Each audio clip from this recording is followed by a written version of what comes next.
My abusive ex threatened to beat every man who looked at me. He screamed it in the middle of a five-star restaurant while my family watched and blamed me. He thought his money meant he owned me body and soul. What he did not know was that I had already moved on. And my new man was a 6'5" heavyweight mixed martial arts champion who was about to teach him a brutal lesson in manners. Before I continue this story, let me know where you are watching from in the comments below. Hit like and subscribe if you have ever had to break free from a toxic family and an abusive ex. The heavy crystal wine glass shattered against the mahogany wall, sending a spray of dark red Cabernet across the private dining room at the Capital Grille. The loud crash silenced the entire room. I froze in my seat, staring at the red liquid dripping down the expensive wallpaper. "Who do you think you are looking at?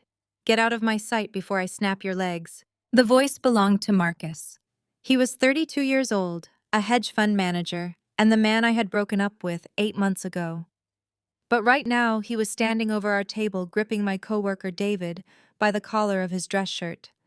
David had simply stopped by our table for 30 seconds to hand me a silver flash drive containing the media kit for our morning public relations pitch. He had barely said hello before Marcus lunged from his seat at the head of the table and slammed him against the wall. Marcus tightened his grip, his expensive Rolex catching the dim light of the restaurant. "I told you to get out of my city!" Marcus roared, his face twisted in a mask of pure, unhinged rage. David stumbled backward, terrified, and sprinted out of the private dining room without another word. I sat there, humiliation burning my cheeks, as the other wealthy patrons in the restaurant turned their heads to stare at the commotion. This was supposed to be a celebratory dinner for my sister Jasmine and her husband Connor for their 3rd wedding anniversary. Instead, it was just another stage for Marcus to assert his dominance. I stood up from my chair, my hands shaking with a mixture of anger and embarrassment. "Marcus, what is wrong with you? We are not together anymore. You cannot just attack my colleagues." Before Marcus could even answer, a sharp pain shot through my right arm. My mother Yolanda had leaned across the table and grabbed my wrist, her perfectly manicured nails digging into my skin. "Why do you insist on wearing that fitted dress to provoke him, Kiara?" My mother hissed, her voice low but dripping with venom. "Marcus just paid $10,000 to reserve this entire room for our family tonight. You know he still loves you. Why do you always have to be so difficult and test his patience?" I stared at my mother in absolute disbelief. "He just assaulted a man over a flash drive, and you are blaming my dress." My father, DeAndre, kept his eyes glued to his steak, cutting it methodically, as if his daughter was not being verbally abused right in front of him. He never intervened when Marcus was involved.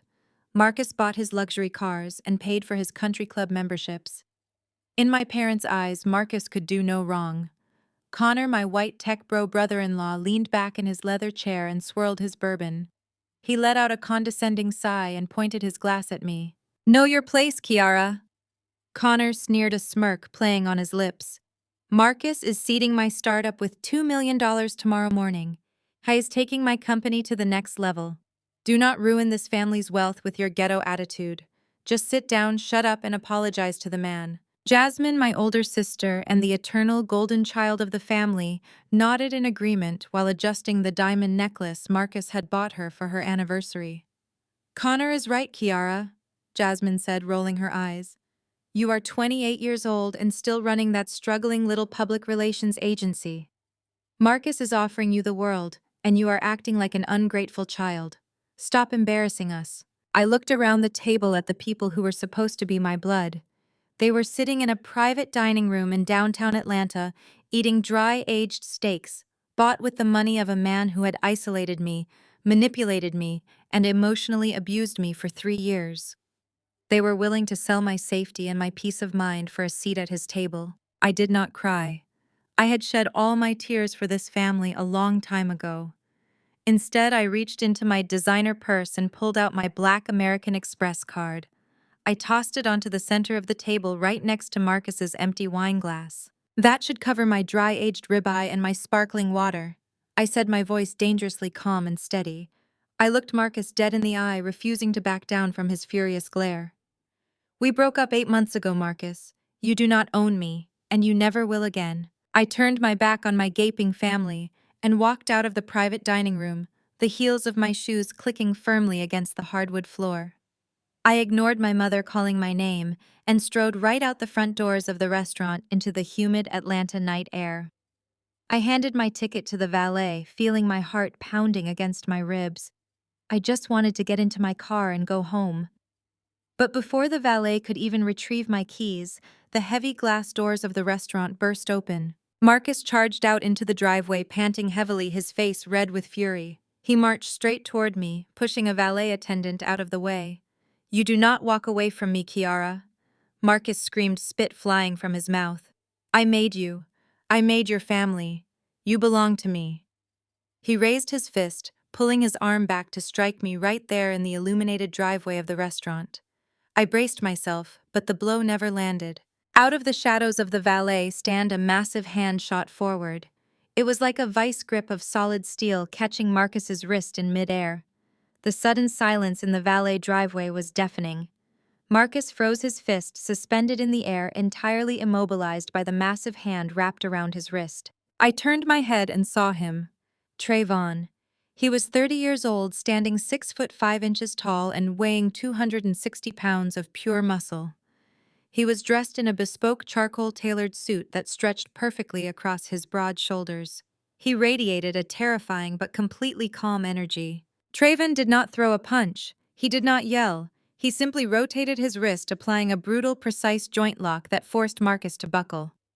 Marcus gasped in sudden, agonizing pain, dropping to his knees on the hard concrete to keep his arm from snapping. "Brother, your approach to women is severely lacking in elegance," Trayvon stated quietly, his deep voice rumbling through the humid night air. Marcus writhed on the ground, clutching his twisted arm. He looked up at Trayvon, his face contorted in pain and arrogant rage. "Do you know who I am?" Marcus screamed, his voice cracking.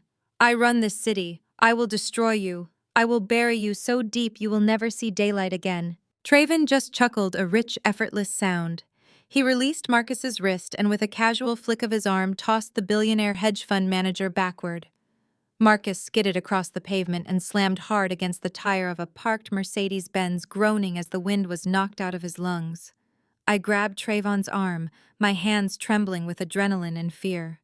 "Trayvon, we need to go. Please let us just leave." I quickly pulled him toward his blacked-out SUV parked near the curb.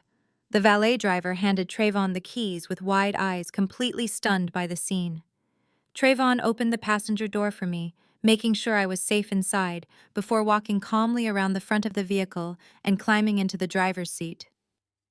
As we pulled away from the restaurant, I looked out the tinted window and saw Marcus struggling to his feet, his expensive suit ruined, screaming profanities into the night.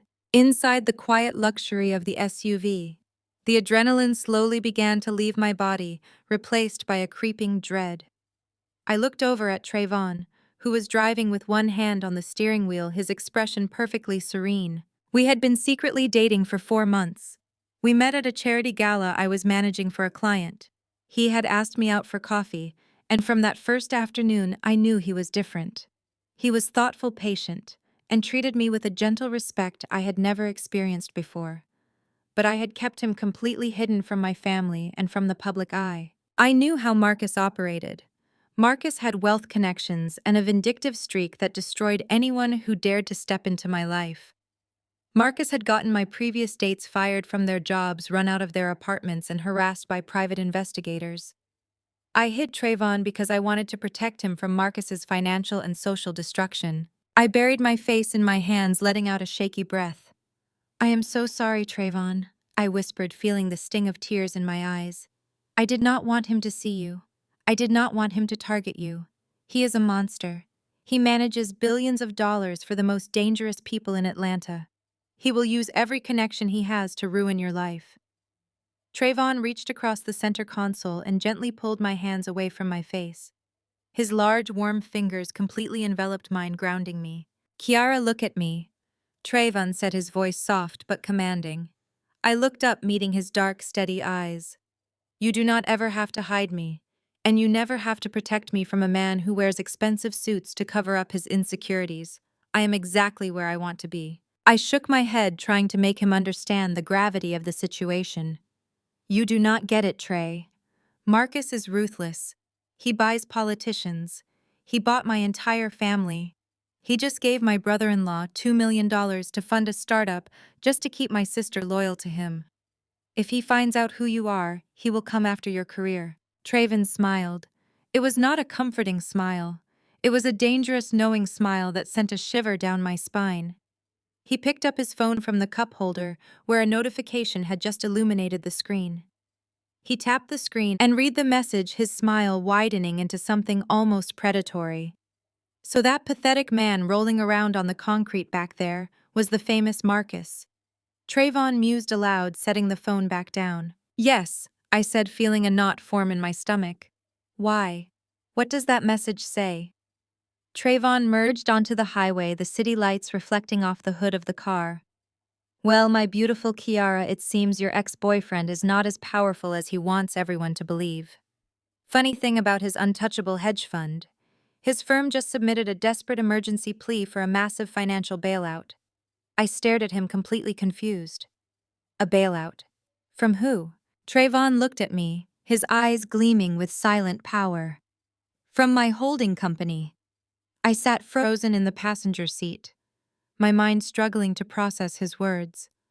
I knew Trayvon was a successful athlete. I knew he was the undefeated heavyweight champion of the world, but I had only ever seen him in the gym or in his quiet home. I had no idea about his business outside the octagon. You own a holding company? I asked, my voice barely above a whisper. Trayvon chuckled softly, keeping his eyes on the road ahead. Fighting in a cage pays well, Kiara. But owning the sports management conglomerates, the real estate, and the private equity firms that fund those fights pays a whole lot better. Your ex-boyfriend just begged my board of directors to save him from bankruptcy. The heavy dread that had been sitting on my chest suddenly vanished, replaced by a rushing wave of realization. I had spent months trying to protect a giant from a man who was entirely at his mercy. Trayvon squeezed my hand one more time, the dangerous smile returning to his face. Get some rest tonight, Kiara. Tomorrow we are going to teach Marcus and your greedy family exactly what real power looks like. I walked into the office of my public relations firm. I poured coffee, sat at my desk, and logged into my business banking portal to authorize the weekly payroll. The screen loaded before a red banner flashed. Access denied. I blinked, rubbing my eyes, and retyped my password. Access denied. Contact your branch administrator immediately. A cold knot formed in my stomach. I grabbed my cell phone and dialed my bank representative. The voice on the other end was clipped, nervous, and highly evasive. I explained a fraud investigation had been initiated at the executive level early this morning. All my corporate assets were frozen indefinitely pending a federal review. I ended the call and stared at the dark screen. Marcus.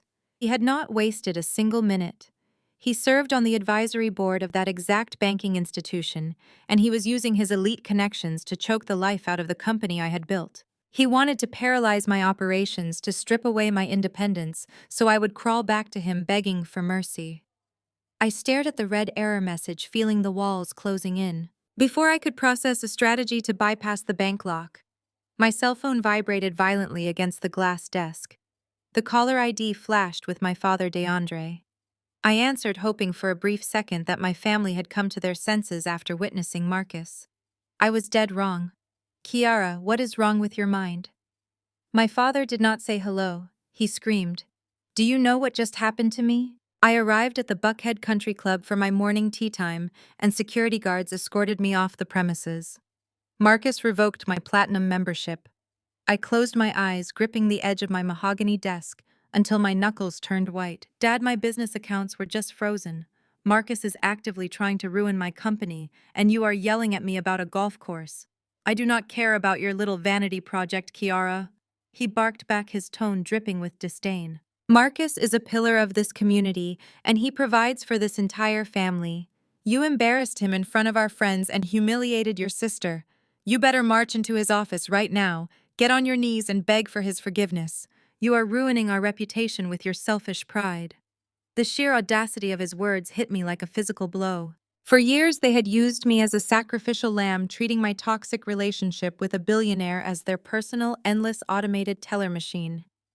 I will not apologize to my abuser, so you can play 18 holes on a Saturday, Dad.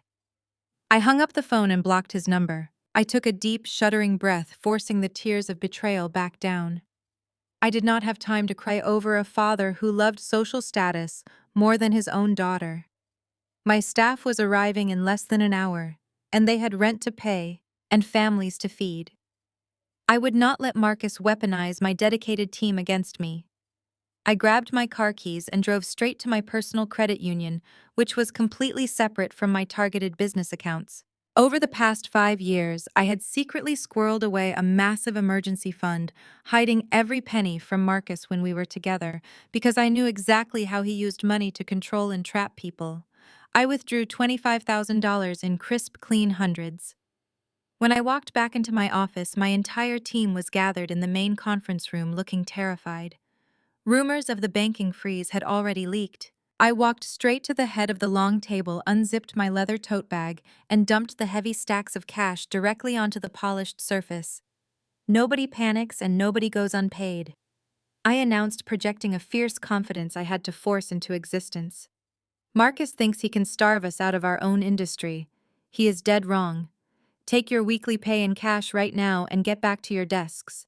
We have major campaigns to run today, and we are absolutely not backing down. The overwhelming relief in the room was palpable as my team grabbed their assignments with renewed loyalty. Just as the adrenaline of my small victory began to settle in my veins, a heavy, deliberate knock echoed from the front reception area. A private courier stood in the doorway holding a sleek black box tied tightly with a blood-red ribbon. He did not say a single word. He simply thrust the box into my hands, turned on his heel, and walked away. A terrible, icy premonition crawled up my spine.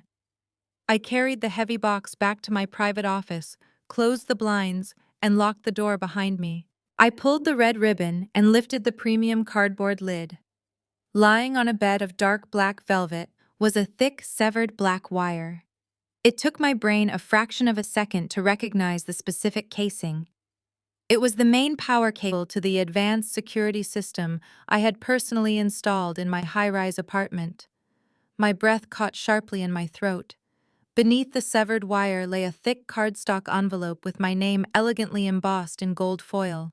I tore it open. The handwriting was unmistakable. It was arrogant, sharp, and cruel. "I can touch you anywhere, Kiara. Do not think that oversized bodyguard can protect you when you sleep.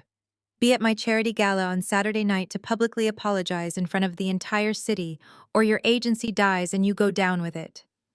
My hands shook violently as the chilling reality of his threats sank into my bones. Marcus was not just attacking my finances and manipulating my family anymore. He had physically breached the one place I felt completely safe. He had been inside my home while I was gone.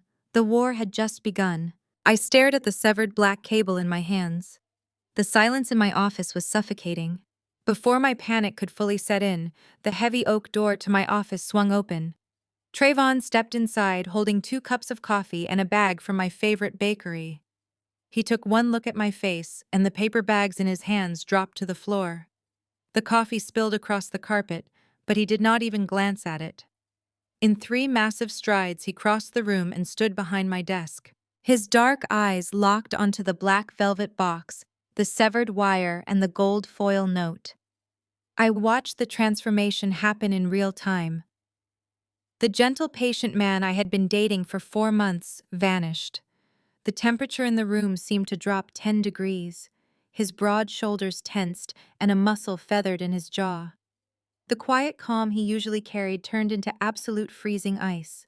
"Trayvon, I am calling the police right now," I said, reaching for my phone with trembling hands. "I am getting a restraining order, and my lawyers are going to file an injunction against his bank. I will handle this legally. I am not letting him terrorize me." Trayvon placed his massive hand over my phone, gently pressing it flat against the desk. "You cannot fight a man who buys judges with standard legal paperwork, Kiara." He set his voice dangerously low. "A restraining order is just a piece of paper to a man like Marcus. He violated your physical sanctuary. He was inside your home. The rules of engagement just changed." I shook my head, feeling the overwhelming weight of the situation. "Trayvon, you do not understand his reach. I cannot drag you into this. You have your fighting career to protect. If he decides to destroy you, he will fund your opponents. He will buy out your gym. He will ruin your sponsors. Traven let out a dry, humorless laugh. He reached into the inner pocket of his tailored jacket and pulled out a slim, matte black laptop. He set it on my desk right over Marcus's threatening note and flipped it open. The screen flared to life, displaying a complex financial dashboard full of cascading red numbers and private market analytics. I think it is time we had a transparent conversation about what I actually do for a living, Trayvon said, typing a complex sequence of passwords into the terminal. You know I fight in a cage. What you do not know is that my fights are just the marketing department for my actual business. I own Zenith Sports Management. We control the branding, real estate, and private equity portfolios for over 200 professional athletes globally. My personal net worth surpassed Marcus 3 years ago. I stopped breathing. I stared at the screen and then up at the man I thought I had been protecting. You are a billionaire, I asked, my voice barely a whisper. Traven did not brag. He just nodded and pointed to the red numbers bleeding across his screen. And Marcus is not. This is a real-time back-end look at his supposedly untouchable hedge fund. He is drowning Kiara. His institutional investors are quietly pulling out because his returns are entirely fabricated. He is desperate. That is why he is lashing out at you and your family. He needs to maintain the illusion of total control because behind the curtain, his entire empire is a house of cards ready to collapse. I leaned over the desk, staring at the financial hemorrhage displayed in high definition. If his fund is failing, how is he still throwing millions of dollars around Atlanta?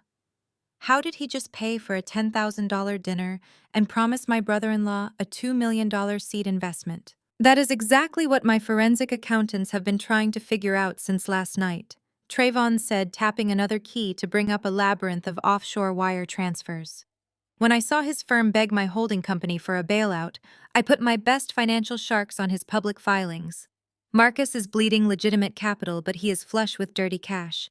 He is running a massive shadow operation. My team tracked a series of highly obscured shell companies moving millions of dollars through local Atlanta businesses. He is hiding the stolen money right under the noses of the federal government. But we hit a snag. The money trail disappears into a newly formed tech incubator. We just cannot figure out who is running the local drop point because the ownership records are buried under ironclad non-disclosure agreements. Trayvon enlarged a specific block of text on the screen, highlighting the final destination of the laundered funds. I leaned closer, my eyes tracing the complex web of dummy corporations and fake charitable trusts. The trail ended at a single entity registered just 3 weeks ago in Delaware. The name on the screen blazed in stark white letters against the dark background. Apex Innovations. The blood drained from my face so fast I had to grip the edge of the desk to keep from falling over. The air in my lungs turned to lead. I read the name again, praying my eyes were deceiving me, but the letters remained unchanged. Apex Innovations. Trayvon looked at me, his brow furrowing in concern. Kiara, what is it? Do you recognize that name? I could not speak for a full 10 seconds. The pieces of the puzzle suddenly slammed together with sickening clarity.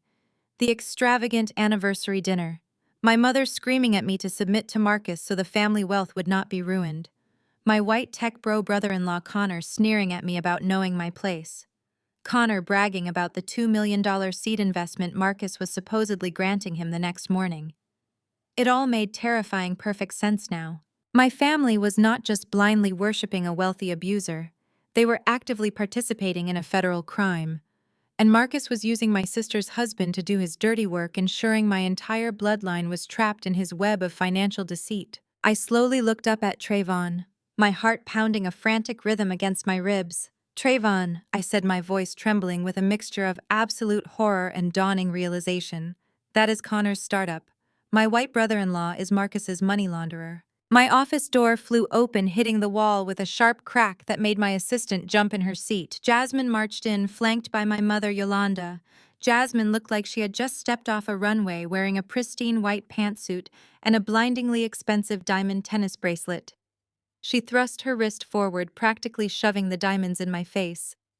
"Look what Marcus bought me this morning, Kiara," she said, her voice dripping with artificial sweetness. $50,000. He told me it was a thank you gift for being the sensible sister. He said he takes care of the people who take care of him. My mother crossed her arms, looking around my modest office with a mixture of pity and disgust. See what you are giving up, Kiara, Yolanda said, her voice taking on that familiar scolding tone. Marcus is a generous man. He is a provider. And instead of appreciating him, you are throwing a tantrum and forcing him to play hardball with your little business. Jasmine leaned over my desk, planting her hands firmly on the polished wood. You need to stop being jealous of my life, Kiara, she said, her smile tight and condescending. I know it is hard for you to see Connor and me succeeding. Connor's company is about to go public because Marcus believes in us. He is investing millions. Why can you not just submit and let us all be rich? Why do you always have to make everything so difficult? I stared at my sister, the golden child who had never worked a hard day in her life, currently lecturing me on success while wearing jewelry bought by my abuser. Submit. I repeated the word, tasting like ash in my mouth. You want me to submit to a man who hires goons and freezes my bank accounts so you can keep playing rich housewife? Jasmine tossed her hair. Connor is a brilliant tech founder, she said defensively. Marcus recognizes his genius. You are just bitter because Marcus realized Connor is a better investment than your failing PR agency. I stood up, planting my own hands on the desk, closing the distance between us.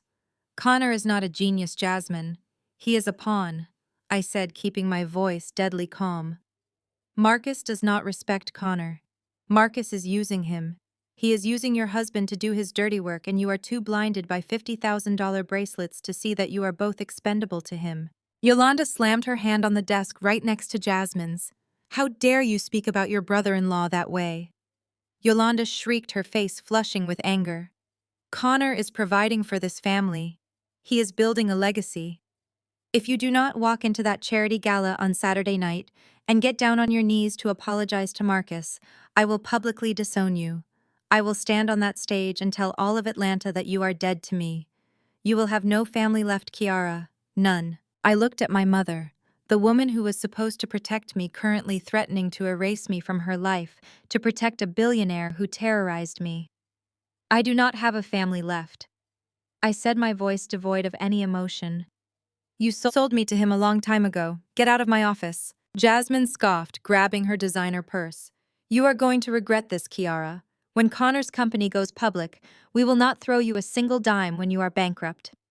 She turned and strutted out the door, Yolanda trailing behind her, throwing one last look of sheer disappointment over her shoulder. The door clicked shut, leaving me alone in the sudden silence of my office. I let out a shaky breath, sinking back into my chair. My hands were trembling slightly, the adrenaline of the confrontation slowly fading. As I reached for my coffee mug, my eyes landed on a glossy trifold brochure Jasmine had left sitting on the edge of my desk. It was a promotional packet for Apex Innovations, Connor's supposedly groundbreaking startup. I picked it up, flipping it open with a mix of dread and curiosity. I started reading the executive summary detailing the core technology Connor was allegedly bringing to the market.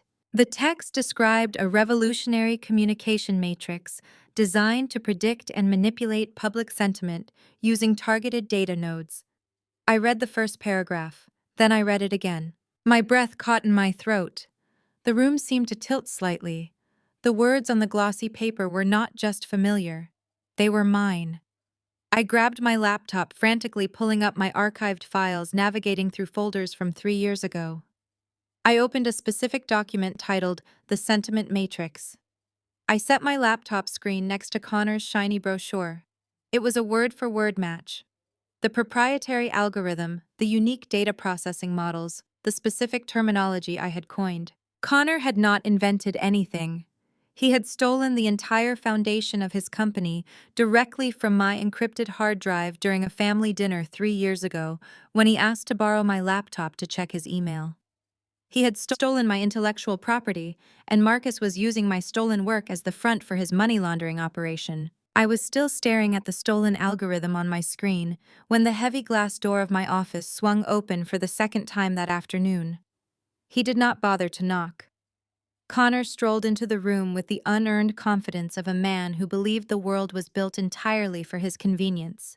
He wore a quarter-zip Patagonia fleece and designer sneakers, looking every bit the Silicon Valley stereotype he was desperately trying to project. He tossed a thick stack of legal documents onto my desk right over the brochure Jasmine had left behind. "Sign on the dotted line, Kiara," Connor said, dropping into the leather chair opposite my desk and crossing his ankle over his knee. "Marcus sent me to finalize the absorption of your little agency. We are rolling your client list and any remaining assets into Apex Innovations. Consider it a mercy killing." I stared at the paperwork. The bold lettering at the top read, "Intellectual Property Transfer Agreement." I slowly looked up at my brother-in-law, feeling a dangerous calm settle over my racing heart. "You want me to sign over the rights to my agency?" I asked, my voice deliberately flat. "You want me to hand over the proprietary algorithm I built from scratch so you can pass it off as your own invention to your investors?" Connor chuckled, leaning back and lacing his fingers together behind his head. "Do not flatter yourself, Kiara. Your algorithm was basic at best. I just optimized it. Besides, nobody in the venture capital world is going to hand $2 million to a black woman running a boutique PR firm in Atlanta. The market is saturated with you. You are a dime a dozen. But a white tech founder with a scalable software as a service model. That brings real value to Marcus and his portfolio. I am the face of the future, you are just overhead." The sheer audacity of his racism and sexism delivered with such casual arrogance made my blood boil. He was sitting in my office in the company I built, with my own sweat and tears, telling me my blackness made me worthless, while openly stealing my intellectual property. He honestly believed his skin color and his gender gave him the divine right to consume my hard work. "You are laundering money for Marcus," I stated bluntly, watching his reaction closely. "That is the real value you bring to his portfolio, is it not, Connor?" For a fraction of a second, his smug expression faltered. A flash of genuine panic darted across his pale eyes, but he quickly masked it with a sneer. "You watch too many movies, Kiara," he scoffed, leaning forward and tapping the legal document with his index finger. "Marcus is an aggressive investor. That is all. And right now, he is aggressively dissolving your life because you could not learn to keep your mouth shut. He gave me a very clear directive. You sign over the trademark rights to your communication matrix today, or he calls his friends at the IRS and triggers an audit that will drown you in legal fees for the next decade. Your choice." How was extorting me? He was sitting in my office, casually threatening federal retaliation on behalf of a billionaire abuser. I looked down at the contract. My pulse hammered in my ears, but my mind was operating with crystal clarity. I needed him to dig his grave deeper. I needed him to feel absolutely victorious. I let my shoulders slump forward, projecting total defeat. I forced my hands to tremble slightly as I reached out and touched the edge of the thick legal packet. "You cannot just take everything I have worked for, Connor," I said, letting my voice crack with manufactured desperation. "If I sign this, I lose my entire livelihood. I lose my clients. I lose my brand." Connor laughed, a harsh, grating sound that echoed off the walls. "You already lost, Kiara. You lost the minute you disrespected Marcus at the steakhouse. Your mother knows it. Jasmine knows it. The whole family knows it. You are the only one still fighting a war that ended yesterday. Just sign the transfer. Maybe Marcus will let you keep a desk in the basement of my new headquarters.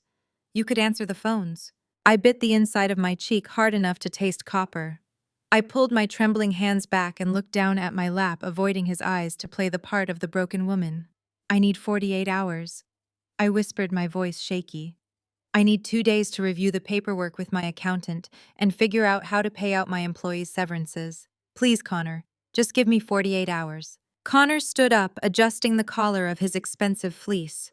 He looked down at me with an expression of supreme satisfaction. He loved seeing me broken. He loved feeling superior to the strong, independent black woman his wife was always secretly jealous of. 48 hours, Kiara," Connor said, his tone dripping with fake magnanimity. "Not a minute longer. Have it signed and notarized by Friday morning, or Marcus burns your entire world to the ground." He turned and strolled out of my office, whistling a cheerful tune as the glass door swung shut behind him. I sat frozen in my chair, listening to his footsteps fade down the hallway. The moment the outer office door clicked shut, the heavy mahogany door to my private ensuite bathroom slowly opened. Trayvon stepped out into the office. He held his matte black smartphone in his massive hand. The screen was illuminated, displaying a high-definition audio and video recording interface. He had been standing in the dark bathroom the entire time, capturing every single word of Connor delivering a blatant extortion threat and admitting to Marcus orchestrating the corporate takeover. Trayvon tapped the screen, saving the file to an encrypted cloud server. He walked over to my desk and looked down at the fraudulent intellectual property transfer agreement Connor had left behind. "Well," Trayvon said, his deep voice completely devoid of any humor. "Now we have federal extortion on tape. That is 5 to 20 years in a maximum security penitentiary for your brother-in-law." I let out a long, shaky breath, wiping the fake tears from my eyes and standing up to meet his gaze. My posture straightened, and the facade of the defeated victim vanished entirely. "He thinks he won," I said, staring at the legal document. "He actually thinks I am going to sign my life over to him." Trayvon reached out and gently traced the line of my jaw, his touch incredibly tender despite the lethal power he possessed. "Let him think that," Trayvon said softly. "Let them all think they have broken you. We have the extortion. We have the stolen algorithm. We have the offshore money trail. But let us aim higher, Kiara. We are not just taking down the foot soldiers, we are taking the king. Let us prepare for the gala." We spent the next 12 hours locked inside my apartment. Trayvon had stationed 2 of his private security contractors in the lobby of my building, but the real war was being waged right at my kitchen table. We synced his encrypted laptop with my archived hard drives and began mapping the digital blood trail. The sheer scale of the fraud was breathtaking. Marcus was not just making bad investments, he was running a sophisticated Ponzi scheme. He was actively stealing millions from his own elite hedge fund clients and funneling the stolen capital directly into Apex Innovations under the guise of venture capital seed money and vendor contracts.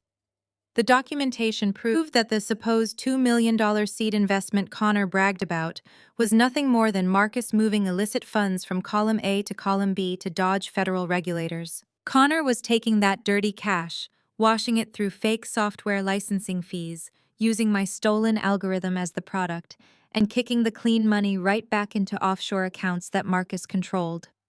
My white brother-in-law was not a tech visionary. He was a glorified laundry machine for a sociopath. Every time my parents bragged about Connor bringing generational wealth to our family, they were actually celebrating a federal crime that was going to put him behind bars for decades. I rubbed my burning eyes, staring at the endless rows of highlighted bank transfers. My neck was stiff, and my hands ached from typing. A warm, heavy blanket suddenly settled over my shoulders. Trayvon stepped up behind my chair, gently massaging the tight knots in my neck. He did not say a word at first. He just let his strength seep into my exhausted muscles, grounding me in the present moment. I closed my eyes, leaning back against his solid frame. Marcus used to stand behind me while I worked too, but he would look at my screen and tell me I was wasting my time. He would mock my client pitches and say I should just quit and let him handle the finances. He wanted me entirely dependent so I could never leave. Trayvon leaned down, pressing a soft kiss to the crown of my head. "You have a brilliant mind, Kiara," he murmured, his deep voice vibrating against my skin. "The way you reverse-engineered these data nodes to expose his shell companies is incredible. You are a genius." I opened my eyes, looking at his reflection in the dark window glass. "Thank you," I whispered, my voice thick with unshed tears. "For staying, for believing me. My own parents sold me to a monster for a country club membership and a few designer bags. They watched him abuse me, and they cheered him on because his checks cleared." Trayvon gently spun my chair around so I was facing him. He knelt on the hardwood floor, bringing his eyes level with mine. He took both of my hands in his massive palms. "You survived a war you did not even know you were fighting," he said, his gaze burning with absolute sincerity. "You protected your spirit when everyone around you tried to crush it. Marcus tried to break you because he knew you were the only one in that family he could not buy. You are a queen, Kiara. And tonight we build your throne from their ashes." A profound sense of safety washed over me. This was what real love looked like. It was not control or manipulation or buying affection with $50,000 bracelets. It was respect. He wanted us to burn the sky down together. I pulled him close, pressing my lips to his in a fierce, desperate kiss. He responded with a fierce, protective passion, wrapping his massive arms around me, holding me so tightly I felt entirely invincible. Our moment of peace was shattered by the harsh buzzing of my cell phone on the kitchen counter. I pulled away from Trayvon, grabbing the device. The caller identification flashed with the private number of Marcus. He had been calling every hour since dawn. I let it go to voicemail, and a few seconds later, the transcription popped up on my screen. "You think you are clever, Kiara. You are stalling. You always were a stubborn little brat. I warned you about disrespecting me. I warned you what would happen to your agency. I am revoking your extension. Your time is up right now. I told you I could touch you anywhere, and you clearly forgot who runs this city. You are going to learn what happens when you try to play games with my money." My blood ran completely cold. I looked up at Trayvon, handing him the phone. "Marcus knows I am not going to sign," I said, my voice trembling slightly. "He is escalating." Trayvon read the message, his jaw hardening into granite. He stood up to his full height, unbuttoning his tailored suit jacket and tossing it over the sofa. He reached for his phone to call the security detail downstairs. He dialed the head of his team. Before his thumb could even hit the screen, a deafening crash echoed through the apartment. The heavy, reinforced door to my living room splintered and buckled inward with a violent crunch of tearing wood and snapping metal. The deadbolt gave way completely, sending chunks of the doorframe flying across the entryway rug. 5 men stepped through the shattered doorway into my living room. They were heavily armed, moving with the coordinated precision of hired professionals. The men were massive, wearing dark tactical gear and heavy combat boots that thudded against my hardwood floors. The leader of the group, a man with a thick scar running down his neck, stepped forward, slapping a heavy iron crowbar against his open palm with a sickening metallic smack. They fanned out, instantly blocking the exit and boxing us into the open living space, like wolves cornering trapped animals. The scarred leader took another step forward. The heavy iron crowbar in his hand swung back and forth. It hit his palm again with that terrible smacking sound. He looked right past Trayvon and locked his dead eyes on me. "Marcus said you were getting a little too arrogant for your own good, Kiara." The leader sneered, showing a row of yellowed teeth. "He said to break your hands tonight so you cannot type anymore. I figured maybe if you cannot run that little public relations agency of yours, you will finally learn how to listen to the men who run this city." My heart hammered against my ribs, but I forced myself to stand my ground.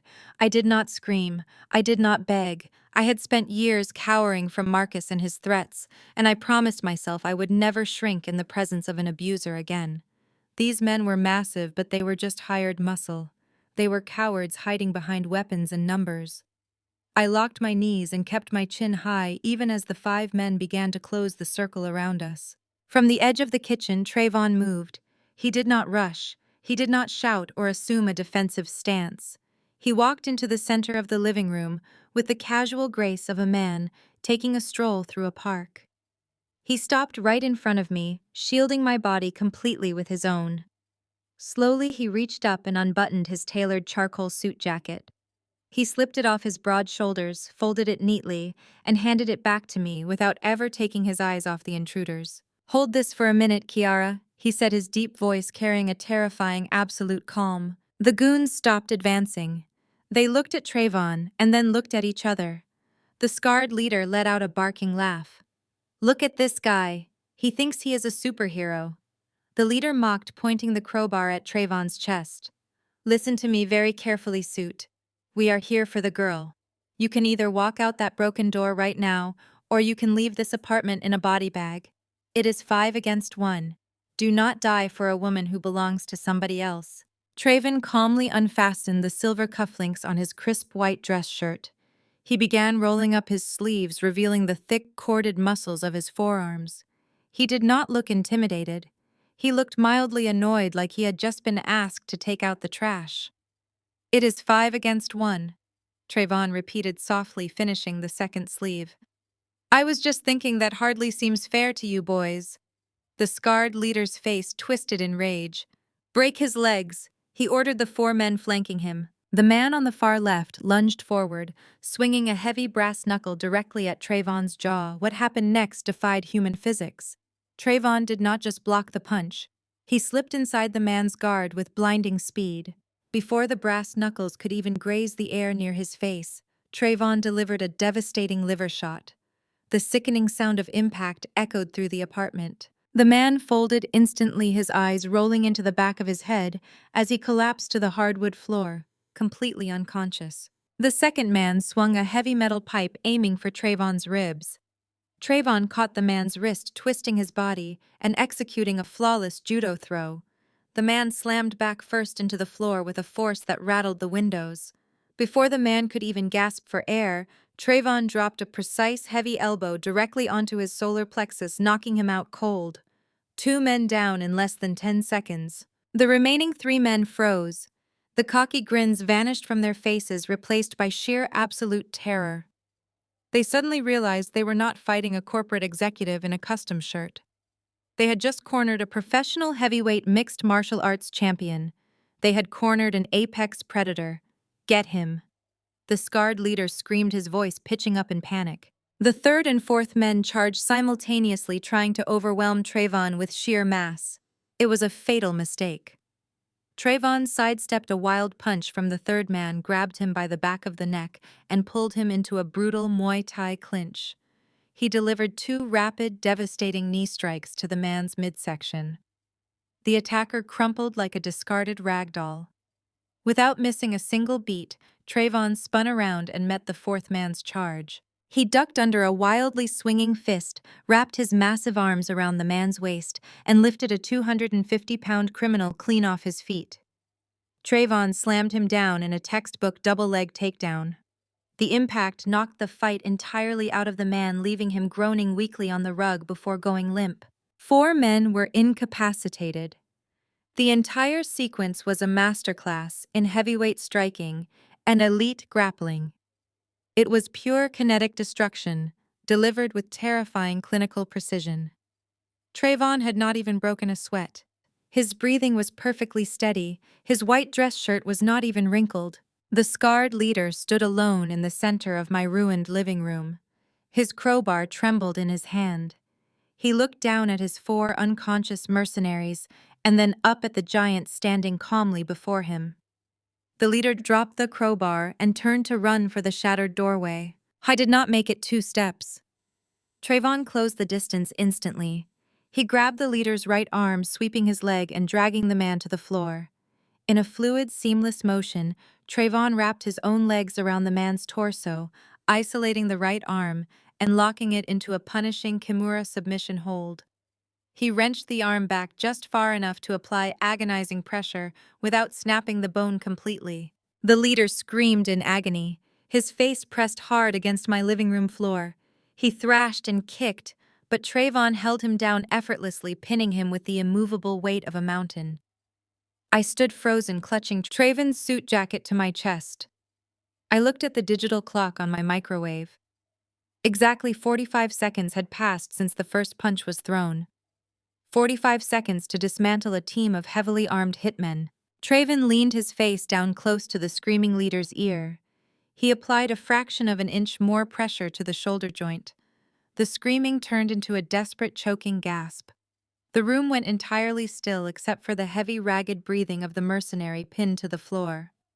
Trayvon kept his voice dangerously low, a quiet rumble that filled the shattered room. "I am only going to ask you this one time," Trayvon said. "Who sent you?" The leader of the home invasion crew let out a ragged, desperate gasp as Trayvon shifted his weight. The angle of the Kimura lock was agonizing, and the mercenary knew his shoulder was a fraction of an inch away from completely snapping. "I asked you a question," Trayvon said, his voice vibrating with a terrifying calm. "Do not make me ask it twice." The man squeezed his eyes shut as sweat poured down his scarred face. "Marcus." He screamed out the name, his voice cracking in pure panic. "Marcus paid us." I stepped forward, my hands shaking from the adrenaline still pumping through my veins. I pulled my phone from my pocket and immediately opened the camera application, hitting record. I pointed the lens directly at the man pinned to my ruined hardwood floor. "Tell me exactly what he paid you to do." I demanded, my voice echoing in the wrecked living room.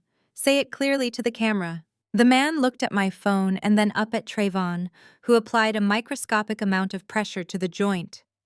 The man hissed in pain and started talking rapidly. He gave us $10,000 in cash. He said to kick the door in and secure the apartment. He gave us specific instructions to break your hands with the crowbar. He wanted your fingers crushed so you could not type or run your business anymore.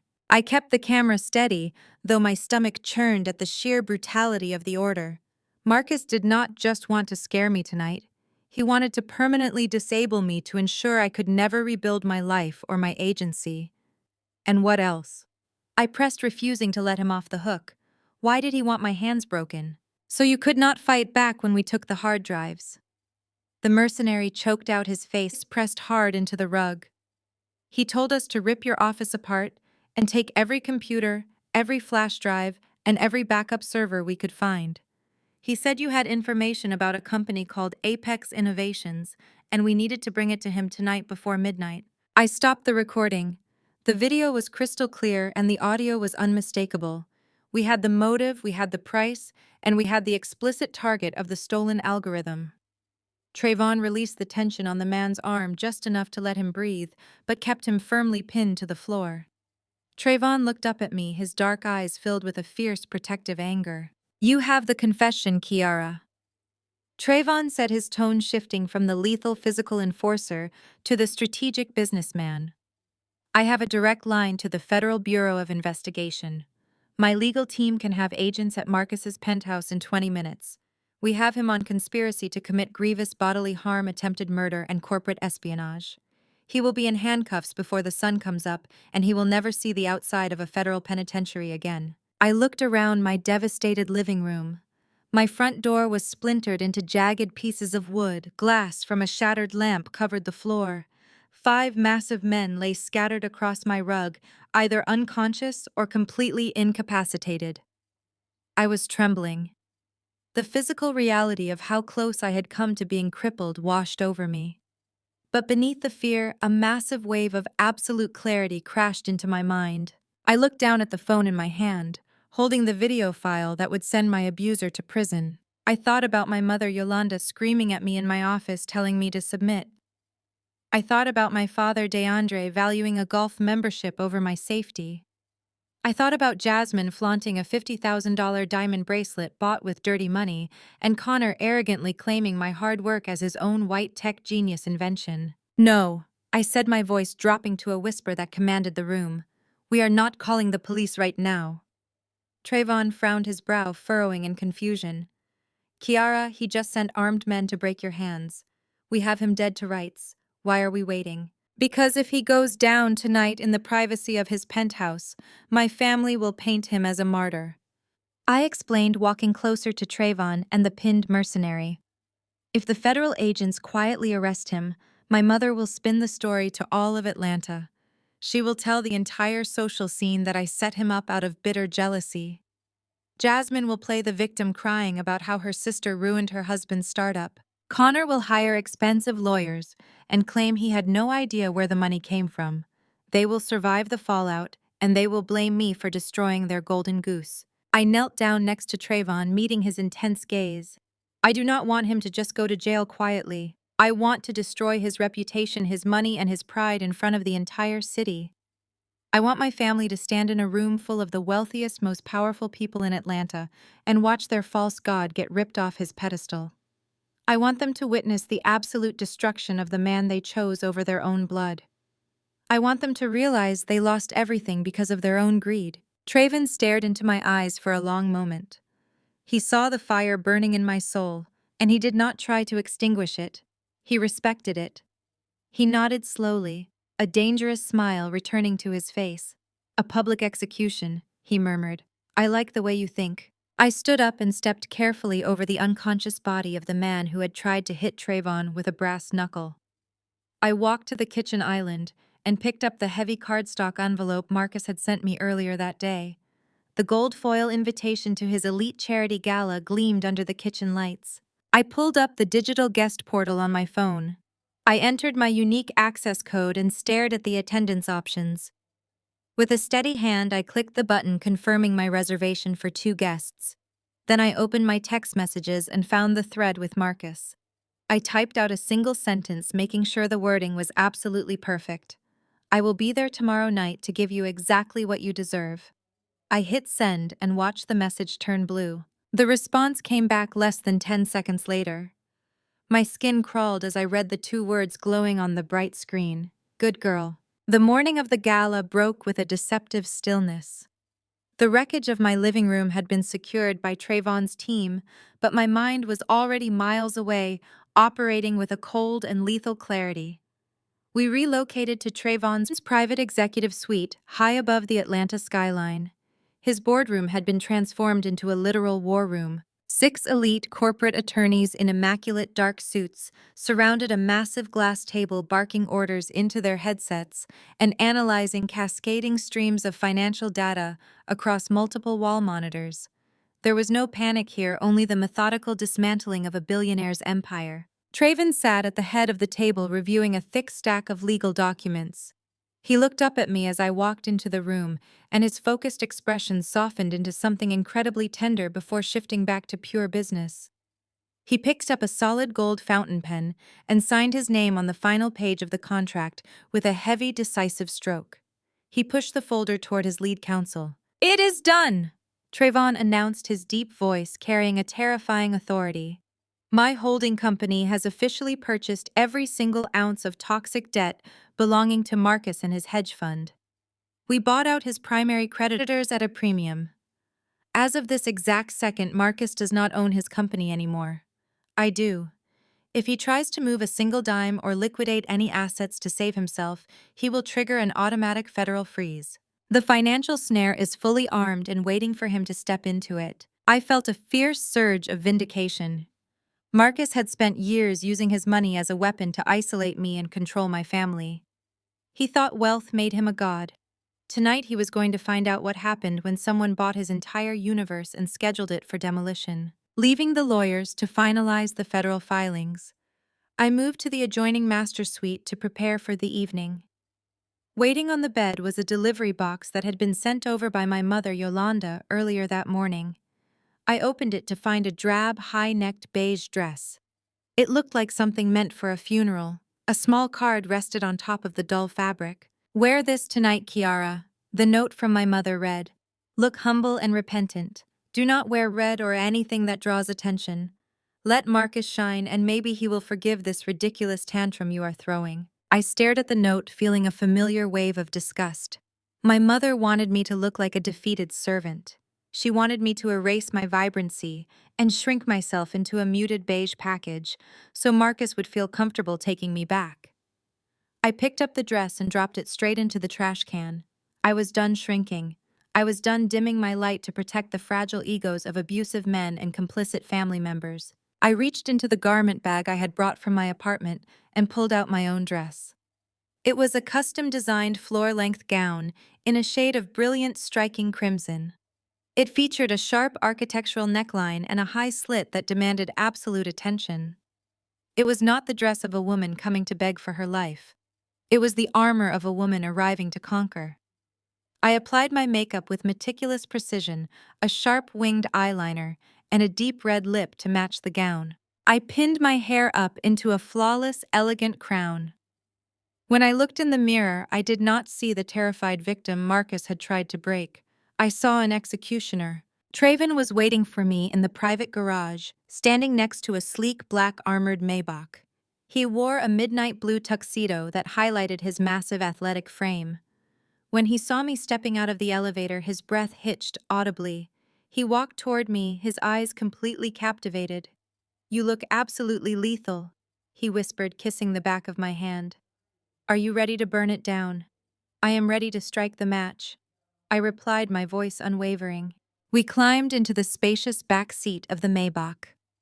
The heavy armored doors shut with a solid, definitive thud, blocking out the noise of the city. As the driver pulled out onto the street, heading toward the historic district, Trayvon reached into his briefcase and handed me a secure, encrypted tablet. I opened the screen and smiled. The interface was flawlessly organized.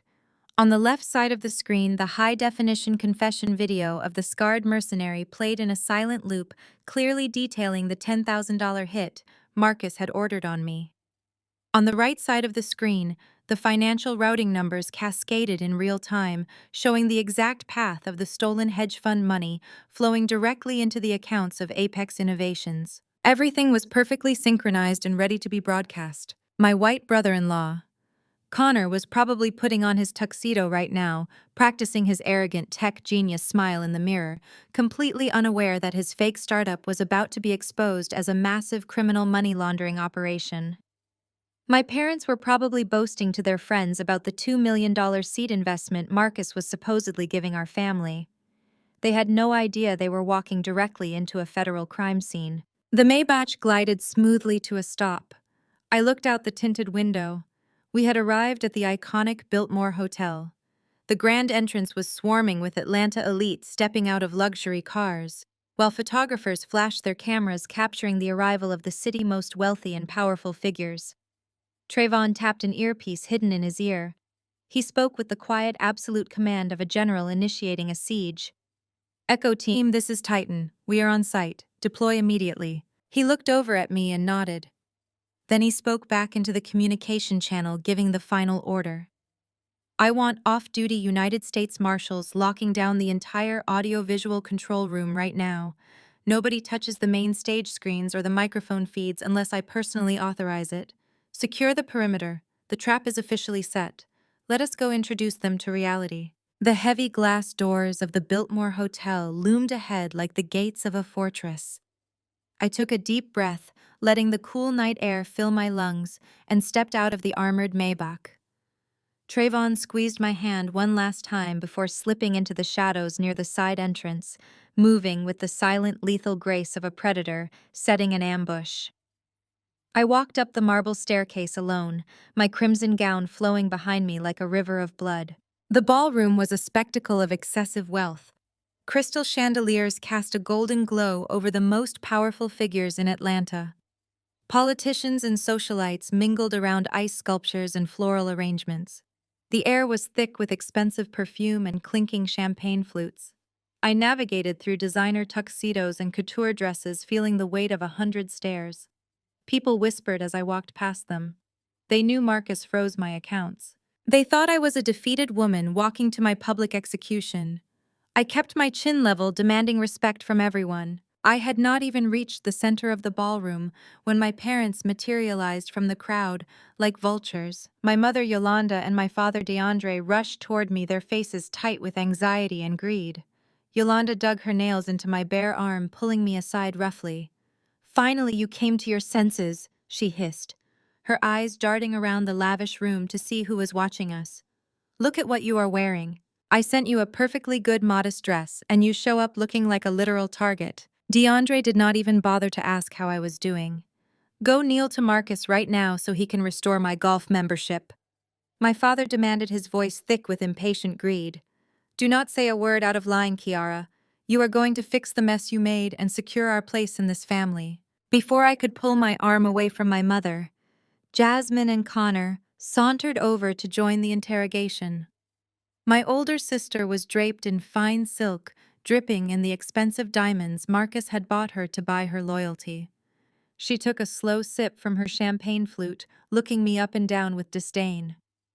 Connor stood right beside her, his pale face flushed with the arrogance of a white man who believed he was completely untouchable in a room full of black wealth. "Well, look who decided to join the winning team," Connor mocked, swirling the expensive alcohol in his glass. "Marcus told us you begged for 48 hours to review the paperwork. I guess reality set in. Welcome to the bottom of the food chain, Kiara." Jasmine laughed, a sharp sound that grated against my ears. "I told you Marcus always gets what he wants," she said, tapping her diamond bracelet. "Now just smile and play your part, so Connor and I can enjoy our seed funding in peace. Stop being so selfish for once in your life." I looked at the 4 people who shared my bloodline and the man who thought he could steal my intellectual property. They were happily drowning in a sea of dirty money, and they were actively trying to drag me down to the bottom with them. I gently removed my mother's hand from my arm, brushing off my skin as if she had stained it. I am not here to play a part for any of you, I said, my voice carrying a lethal calm that made Jasmine's smug smile falter instantly. Enjoy the champagne, Connor. It is the last drink you will ever have as a free man. The crowd surrounding us suddenly parted like the Red Sea. Marcus strode toward us looking every bit the arrogant billionaire. He wore a custom velvet tuxedo, a smug, satisfied smile plastered across his face. 4 massive bodyguards flanked him, clearing his path through the guests. The ambient noise in the ballroom died down rapidly as people turned to watch the confrontation unfold. Marcus stopped mere inches away from me, his dark eyes raking over my crimson gown with absolute sickening possession. He did not see a strong woman ready to fight. He saw property he had successfully reclaimed. I told you you would crawl back, Marcus said, his voice low enough for only my family and me to hear. You look stunning, Kiara. Exactly the way my future wife should look. My mother gasped in pure delight, clapping her hands together like a giddy child. Marcus ignored her completely, keeping his cold eyes fixed directly on mine. Tonight I announce our engagement to the entire city, he continued, his tone dropping into a vicious threat. We are going to walk up to that stage together. You are going to smile, you are going to put my ring on your finger, and you are going to thank me publicly for saving your pathetic little public relations agency. If you say no, I will bankrupt you tomorrow. I will make sure you cannot even afford a cup of coffee in this town. He reached out to grab my waist, expecting me to flinch or immediately submit to his power. I did neither. I stood my ground, staring directly into the eyes of the man who had terrorized me for years.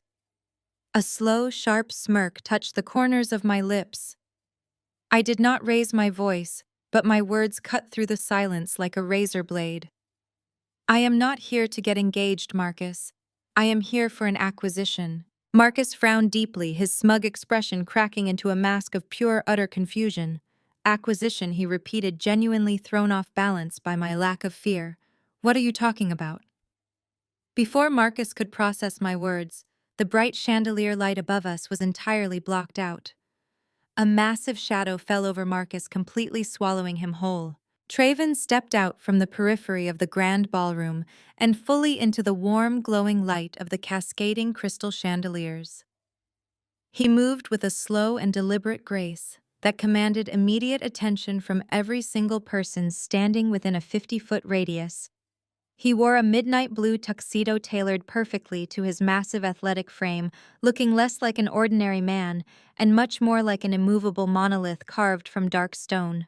He did not look at my parents, who were staring at him with open disdain. He did not look at my sister, who was clutching her expensive champagne glass. His dark, intense eyes were locked exclusively on Marcus. Marcus stared up at the giant standing between us and let out a sharp, barking laugh that echoed harshly across the polished marble floor. He shook his head and clapped his hands together in slow mock applause. You actually brought your bodyguard to a billionaire charity gala. Marcus sneered, his voice dripping with absolute condescension. You must be completely out of your mind, Kiara.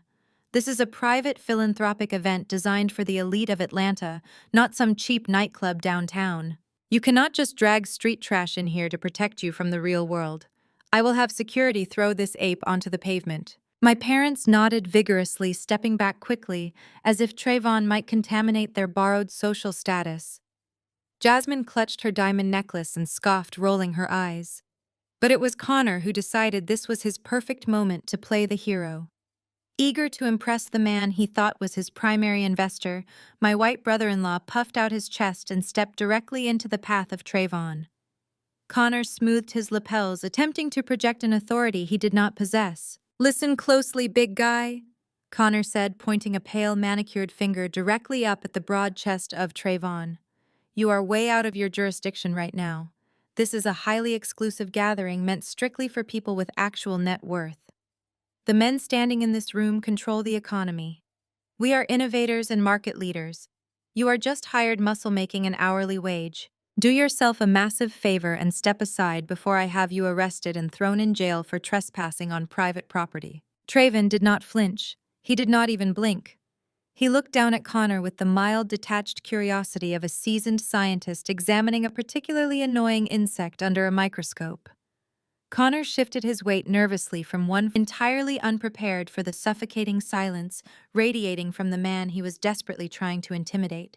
The white tech bro arrogance that usually shielded Connor from consequences was completely useless against a man who possessed true power. Before Connor could utter another foolish threat, a sharp crashing sound shattered the heavy tension in our corner of the room. A heavy crystal whiskey glass hit the marble floor and shattered into 100 glittering pieces. Everyone turned toward the sudden noise. Standing just a few feet away was Richard Sterling, the billionaire owner of a major national sports franchise and one of the most influential men in the entire city. I ignored the broken glass pooling at his expensive leather shoes and stared at Trayvon with absolute astonishment. "Good God!" Richard whispered, his voice carrying clearly through the sudden quiet of the crowd. "Is that Trayvon the Titan?" That single name acted like a live electric current running straight through the crowded ballroom. Whispers erupted instantly, spreading from table to table like wildfire. The wealthy socialites and powerful corporate executives who had been sneering at us just moments before suddenly began murmuring in frantic, excited tones. They recognized the undefeated heavyweight champion of the world. They recognized the global sports icon whose face covered massive promotional billboards from Tokyo to New York. More importantly, the financial elite standing in the room recognized the renowned philanthropist and notoriously private sports management mogul whose massive holding company controlled billions in real estate and private equity. They realized with a collective wave of shock that the man standing right next to me was not a hired bodyguard at all. I was quite possibly the wealthiest and most dangerous man in the entire building. My parents exchanged bewildered glances, completely failing to grasp how the man they had dismissed as a cheap parking lot thug was suddenly commanding the absolute awe of their ultimate social superiors. The smug, confident smile of Jasmine evaporated entirely as she watched the richest women in the room whispering and pointing at Trayvon with blatant admiration. Connor lowered his pointing finger and took a quick, terrified step backward, suddenly realizing he had just insulted a global titan of industry right to his face. The massive shift in the energy of the room was palpable, and Marcus felt it immediately. His arrogant smirk faltered as he watched his wealthy peers look completely past him to marvel at the man he had just confidently called street trash. The entire identity of Marcus was built on being the smartest and most powerful person in any room he ever entered. His fragile, toxic ego simply could not handle being upstaged, especially not by a man standing protectively beside the woman he was actively trying to destroy and control.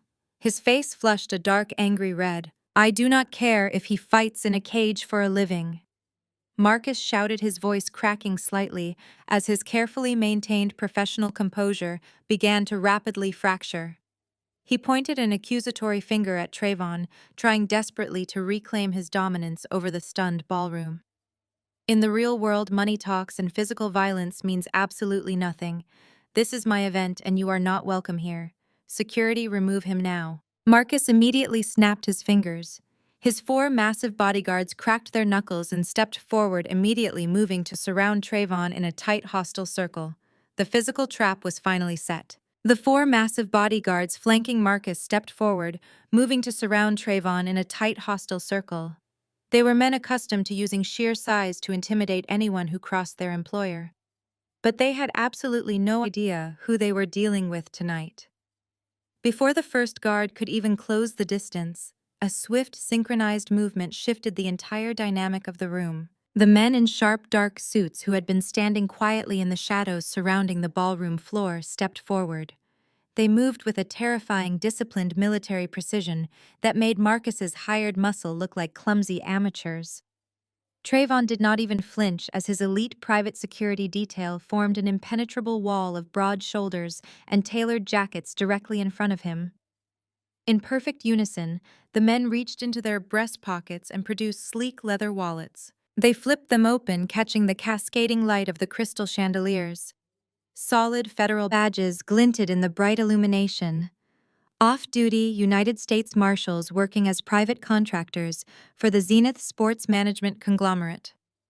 The collective gasp that erupted from the surrounding crowd of Atlanta elites was audible.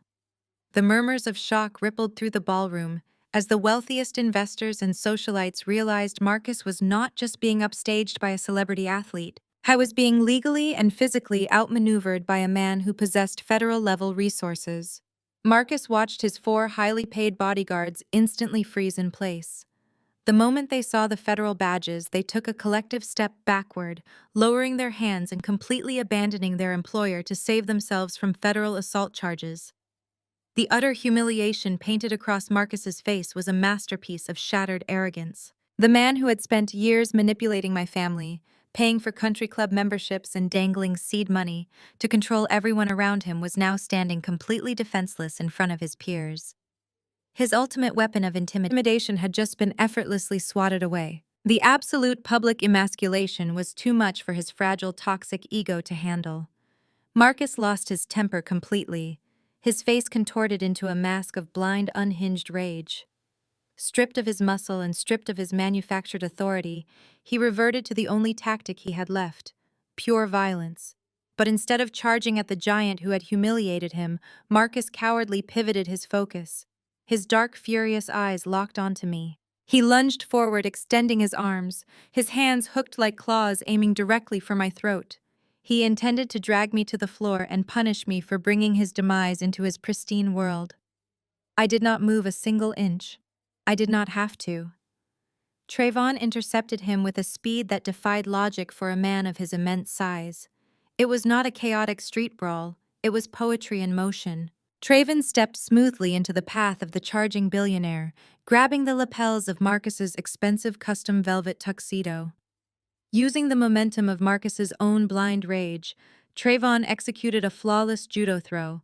It was a textbook osotogari. Trayvon swept Marcus's legs out from under him, while simultaneously driving his upper body backward. Marcus flew through the air, his feet lifting entirely off the ground. The impact was devastating. Marcus planted face first into the solid, polished marble floor. A sickening, heavy thud echoed sharply through the now dead, silent ballroom. The crack of bone against stone made my mother Yolanda shriek and cover her mouth.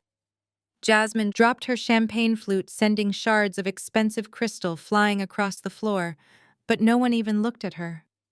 Every single eye in the Biltmore Hotel was glued to the violent spectacle unfolding in the center of the room. Marcus lay completely motionless for a terrifying second before letting out a pathetic, high-pitched groan of agony. Blood began to pool slowly beneath his broken nose, staining the pristine white collar of his dress shirt. He tried to push himself up off the cold marble, his hands slipping on the smooth surface. Trayvon did not allow him to rise, moving with calm, deliberate authority. Trayvon stepped forward and placed one impeccably polished black dress shoe squarely between Marcus's shoulder blades. He applied just enough heavy downward pressure to pin the untouchable hedge fund manager flat against the ground. The visual dominance was absolute. The man who claimed to run Atlanta, the man who had frozen my bank accounts and terrorized my life, was now writhing like a crushed insect beneath the heel of a true king. Trayvon looked down at the bleeding, gasping billionaire. His expression held no anger, only a cold, detached disappointment. "I told you before, Marcus," Trayvon said, his deep voice carrying effortlessly across the silent ballroom, ensuring every prominent investor and politician heard his words. "You lack elegance." My father, DeAndre, stood frozen in absolute terror, watching his primary source of fraudulent income bleeding on the floor. But the panic that gripped my white brother-in-law was entirely different. Connor realized his entire future was collapsing. The $2 million seed investment he needed to launch his fake tech company was literally pinned to the ground. Desperation clouded his judgment completely. Seeing his cash cow incapacitated, Connor abandoned all logic and sprinted toward the main stage at the front of the ballroom. He scrambled up the velvet stairs, his pale face slick with sweat. He grabbed the microphone from the podium, gripping it with trembling hands. Feedback screeched through the massive sound system, snapping the crowd out of their stunned silence. Connor pointed a shaking finger directly at me, trying to manipulate the narrative using the same racist and sexist playbook he always relied on. "This is an absolute outrage," Connor screamed into the microphone, his voice echoing off the high ceilings. "Do not listen to a word she says. Kiara is a mentally unstable dropout who is trying to ruin a charity event. Marcus is a pillar of this community. Connor's desperate voice echoed off the vaulted ceilings of the Biltmore ballroom, but the crowd did not rally to his defense. They simply stared in stunned silence. I did not rush. I lifted the hem of my crimson gown and walked toward the grand stage with the measured, deliberate pace of a judge entering a courtroom. My mother, Yolanda, lunged forward from the crowd, her face twisted in a mask of sheer panic. She reached out her clawed hands, screaming at me to stop this madness and apologize before I ruined everything. She never even made it within 3 feet of me. Two of Trayvon's private security contractors stepped smoothly into her path, forming an impenetrable human wall. DeAndre tried to push past them, yelling about respect and family loyalty, but the federal marshals simply folded their arms and stared him down. I did not even turn my head to look at my parents. They had made their choices long ago. I kept my eyes locked entirely on Connor. He was standing behind the acrylic podium, shaking uncontrollably. The bright stage lights illuminated the heavy beads of sweat rolling down his pale forehead. He looked absolutely pathetic. His white tech bro arrogance had completely evaporated the moment Trayvon pinned his primary investor to the marble floor. I climbed the short velvet stairs to the stage. Connor took a trembling step backward, clutching the microphone against his chest like a shield.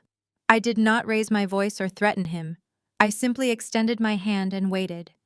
He swallowed hard, his chest heaving nervously, before he reluctantly handed over the microphone. I turned to face the sea of Atlanta's most powerful politicians, investors, and socialites. The silence in the room was absolute. You could have heard a pin drop on the carpet. Marcus is a pillar of the community, I said, projecting my voice clearly through the state-of-the-art sound system. I let the words hang in the heavy air. And my brother-in-law Connor is a tech genius. Or so my family would have you believe. I slowly paced across the center of the stage, making direct eye contact with the wealthiest people in the city. We live in a society that loves a perfect narrative. We love the story of the brilliant young software founder and the generous billionaire philanthropist who uplifts him. My parents certainly loved that story. They loved it so much they were willing to serve their own daughter on a silver platter to a known abuser just to secure a seat at the VIP table. A low murmur rippled through the crowd. Jasmine stood frozen near the front row, her hands covering her mouth as the carefully constructed illusion of our flawless family began to shatter in front of her country club friends. Connor tried to step forward, his face flushing red. "Kiara, you cannot do this," he hissed, trying to reach for the microphone wire. I shot him a glare so lethal it froze him entirely in his tracks. "Do not take another step, Connor," I warned him, my voice dropping an octave. "Your part in this play is completely over." I turned my attention back to the audience. But narratives are just stories we tell to cover up the ugly truth. And the truth about Marcus and Connor is far more sinister than a simple family disagreement. I looked down at Marcus, who was still pinned firmly beneath Trayvon's polished dress shoe. He was glaring up at me with raw, unfiltered hatred, his nose still bleeding onto the pristine floor. He thought he could break my spirit by destroying my public relations firm. He thought he could terrorize me into submission by sending armed men to my home. He believed his money made him completely untouchable. But true power does not hide behind hired muscle and offshore bank accounts. True power is exposing the rot, hiding behind the expensive velvet curtains. I lifted my chin and looked directly up at the audio-visual control booth positioned on the second-floor balcony. I could see the silhouette of Trayvon's security team standing guard behind the glass, ensuring the hotel technicians followed my exact instructions. I gave a single subtle nod. Instantly, the massive digital screens flanking the main stage flickered. The bright glowing logos of Marcus's charitable foundation, which had been illuminating the ballroom all night, suddenly vanished. The entire room plunged into a brief, disorienting darkness. The sudden shift in lighting caused a fresh wave of gasps to ripple through the wealthy crowd. Anticipation hung in the air, thick and electric. Nobody moved. Nobody spoke. Even my parents stopped fighting against the security guards, completely paralyzed by the unfolding spectacle. They were trapped in a nightmare of their own making, and there was absolutely no escape. The massive screens flashed back to life in blinding high-definition resolution. The stark, bright imagery forced several people in the front row to shield their eyes. The footage was raw, unedited, and brutally clear. It was the video I had recorded on my phone just 24 hours ago in the wreckage of my own apartment. The camera angle pointed directly down at the scarred face of the mercenary leader who was currently pinned to my hardwood floor. The man was sweating profusely, his arm locked in a punishing submission hold. The audio kicked in, booming through the hotel surround sound speakers with crystal clarity. The mercenary's voice echoed off the gilded walls. "Marcus paid us. He gave us $10,000 in cash. He said to kick the door in and secure the apartment." My voice then echoed through the speakers, demanding the truth. "Tell me exactly what he paid you to do." The mercenary choked out his response, the sheer terror evident in his tone. "He gave us specific instructions to break your hands with the crowbar. He wanted your fingers crushed so you could not type or run your business anymore." Pandemonium erupted in the ballroom. The absolute shock was palpable as the sophisticated crowd watched a hired hitman confess to a brutal, premeditated assault ordered by the man who had just paid for their expensive champagne. Prominent politicians physically backed away from the center of the room, distancing themselves from Marcus as quickly as possible. Elite investors who had just praised his business acumen covered their mouths in genuine horror. Jasmine let out a piercing shriek, dropping to her knees on the marble floor as the reality of her benefactor's true nature was broadcast to the entire city. My mother, Yolanda, began sobbing uncontrollably, finally realizing that the man she had worshipped had literally paid to have her daughter physically crippled. The entire ballroom descended into total chaos, but I stood perfectly still on the stage, watching the destruction of a monster. The confession video of the scarred mercenary faded into absolute blackness. I looked up at the control booth and gave a second subtle nod. The massive digital screens behind me flared back to life, instantly divided by a stark white line down the center. On the left side, my proprietary public relations communication matrix appeared in high definition. The federal copyright registration date from 3 years ago was stamped clearly across the top right next to my independent agency logo. On the right side of the split screen, Connor's allegedly groundbreaking technology patent for Apex Innovations was displayed in full. I raised the microphone to my lips. My voice echoed through the grand ballroom, carrying the cold precision of a deadly corporate presentation. I commanded the room with absolute authority, forcing the panicked chatter of the elite crowd to die down. "Ladies and gentlemen," I said, gesturing to the massive displays behind me, "I invite you to take a very close look at the foundation of the company you are celebrating tonight. You will notice that the brilliant tech founder standing beside me did not actually invent a single line of code. He stole the entire algorithm directly from my encrypted hard drive during a family Thanksgiving dinner." Connor let out a strangled gasp. He lunged forward, trying to snatch the microphone from my hands, but two of Trayvon's federal marshals instantly stepped up to the edge of the stage, placing their hands on their holsters. Connor froze, his pale face slick with cold sweat. I pressed a small remote clicker in my hand. The screens transitioned immediately. The stolen algorithm faded away, replaced by a complex web of financial routing numbers and bank statements. Thick red lines connected obscure offshore accounts in the Cayman Islands directly to the domestic operational accounts of Apex Innovations. I paced the stage slowly, making direct eye contact with the wealthiest investors in the room. They had poured their generational wealth into Marcus's hands, believing he was a financial genius. Now they were looking at the undeniable proof that he was nothing more than a common thief. Marcus was never providing seed funding for a legitimate tech startup. I explained, my voice cutting through the heavy air like a razor blade. Marcus is currently drowning in toxic debt because his hedge fund returns are entirely fabricated. He needed a massive washing machine for the millions of dollars he has been actively stealing from the very investors standing in this room tonight. And my brother-in-law provided the perfect, pristine front. Connor used his racial privilege and his tech bro aesthetic to convince all of you that he was a prodigy. In reality, he is nothing but a desperate puppet running a federally illegal money laundering operation. The reaction was instantaneous and explosive. A prominent venture capitalist in the front row dropped his champagne flute and grabbed his wife by the arm. "Call the legal team right now." He screamed, his face purple with rage as he pointed a shaking finger directly at Connor. "Freeze every single asset attached to his name. I want him completely ruined." Other investors began shouting furiously, scrambling for their cell phones to contact their banking representatives. The facade of the brilliant white innovator was entirely destroyed in a matter of seconds. Connor realized his entire world was collapsing around him. The unearned arrogance that had shielded him his entire life evaporated into thin air. He began hyperventilating violently, clutching his chest as he stumbled backward.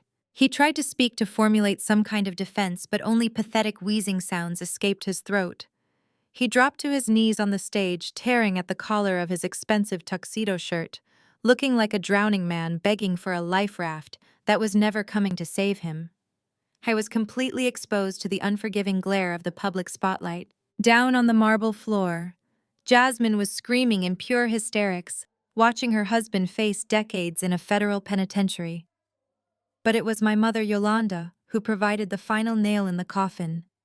Seeing her source of generational wealth being dismantled before her very eyes, Yolanda completely lost her mind. She shoved past the wealthy socialites and sprinted directly to the edge of the stage. Her designer dress was wrinkled and her face was twisted in a mask of ugly, desperate greed. She reached her arms up toward me, her eyes wild and manic. "Stop this right now, Kiara," Yolanda shrieked at the top of her lungs. "You are completely destroying this family. Turn those screens off and tell these people you made a mistake." I looked down at the woman who had birthed me, feeling absolutely nothing but cold pity. I lowered the microphone to my side, but kept the power switch flipped firmly to the on position, letting the device hang perfectly level with my mother's screaming face. "I am exposing a criminal enterprise, Mother," I said calmly. "He stole my life's work." Yolanda slammed her hands against the stage floor, oblivious to the highly sensitive microphone picking up every single syllable leaving her mouth. "I do not care what he stole," Yolanda screamed, her voice echoing deafeningly through the massive hotel surround sound speakers. "We knew about the algorithm, Kiara. We all knew he took it from you. So what?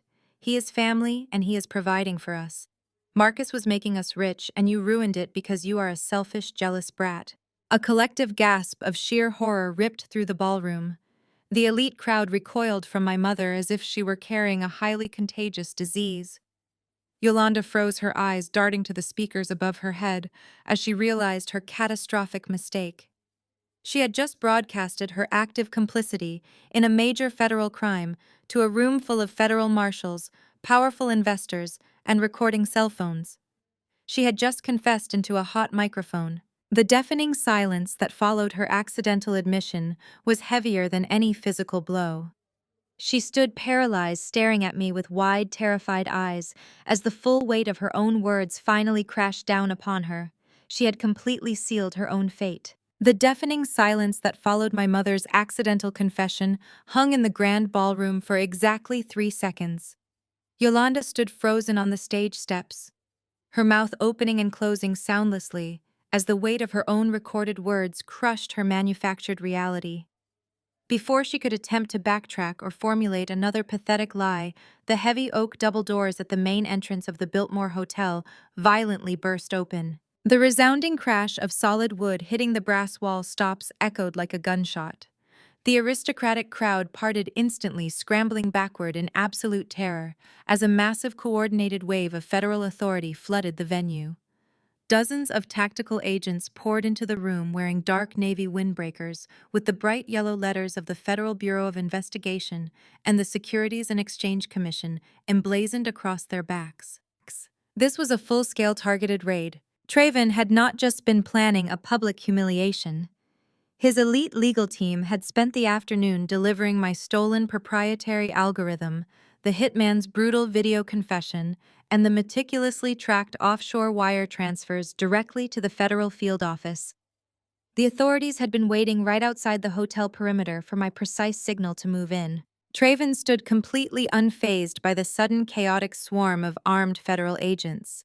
He calmly lifted his polished dress shoe off the back of Marcus, stepping aside with lethal grace to allow the authorities to do their job. 4 heavily armed agents instantly descended on the fallen billionaire.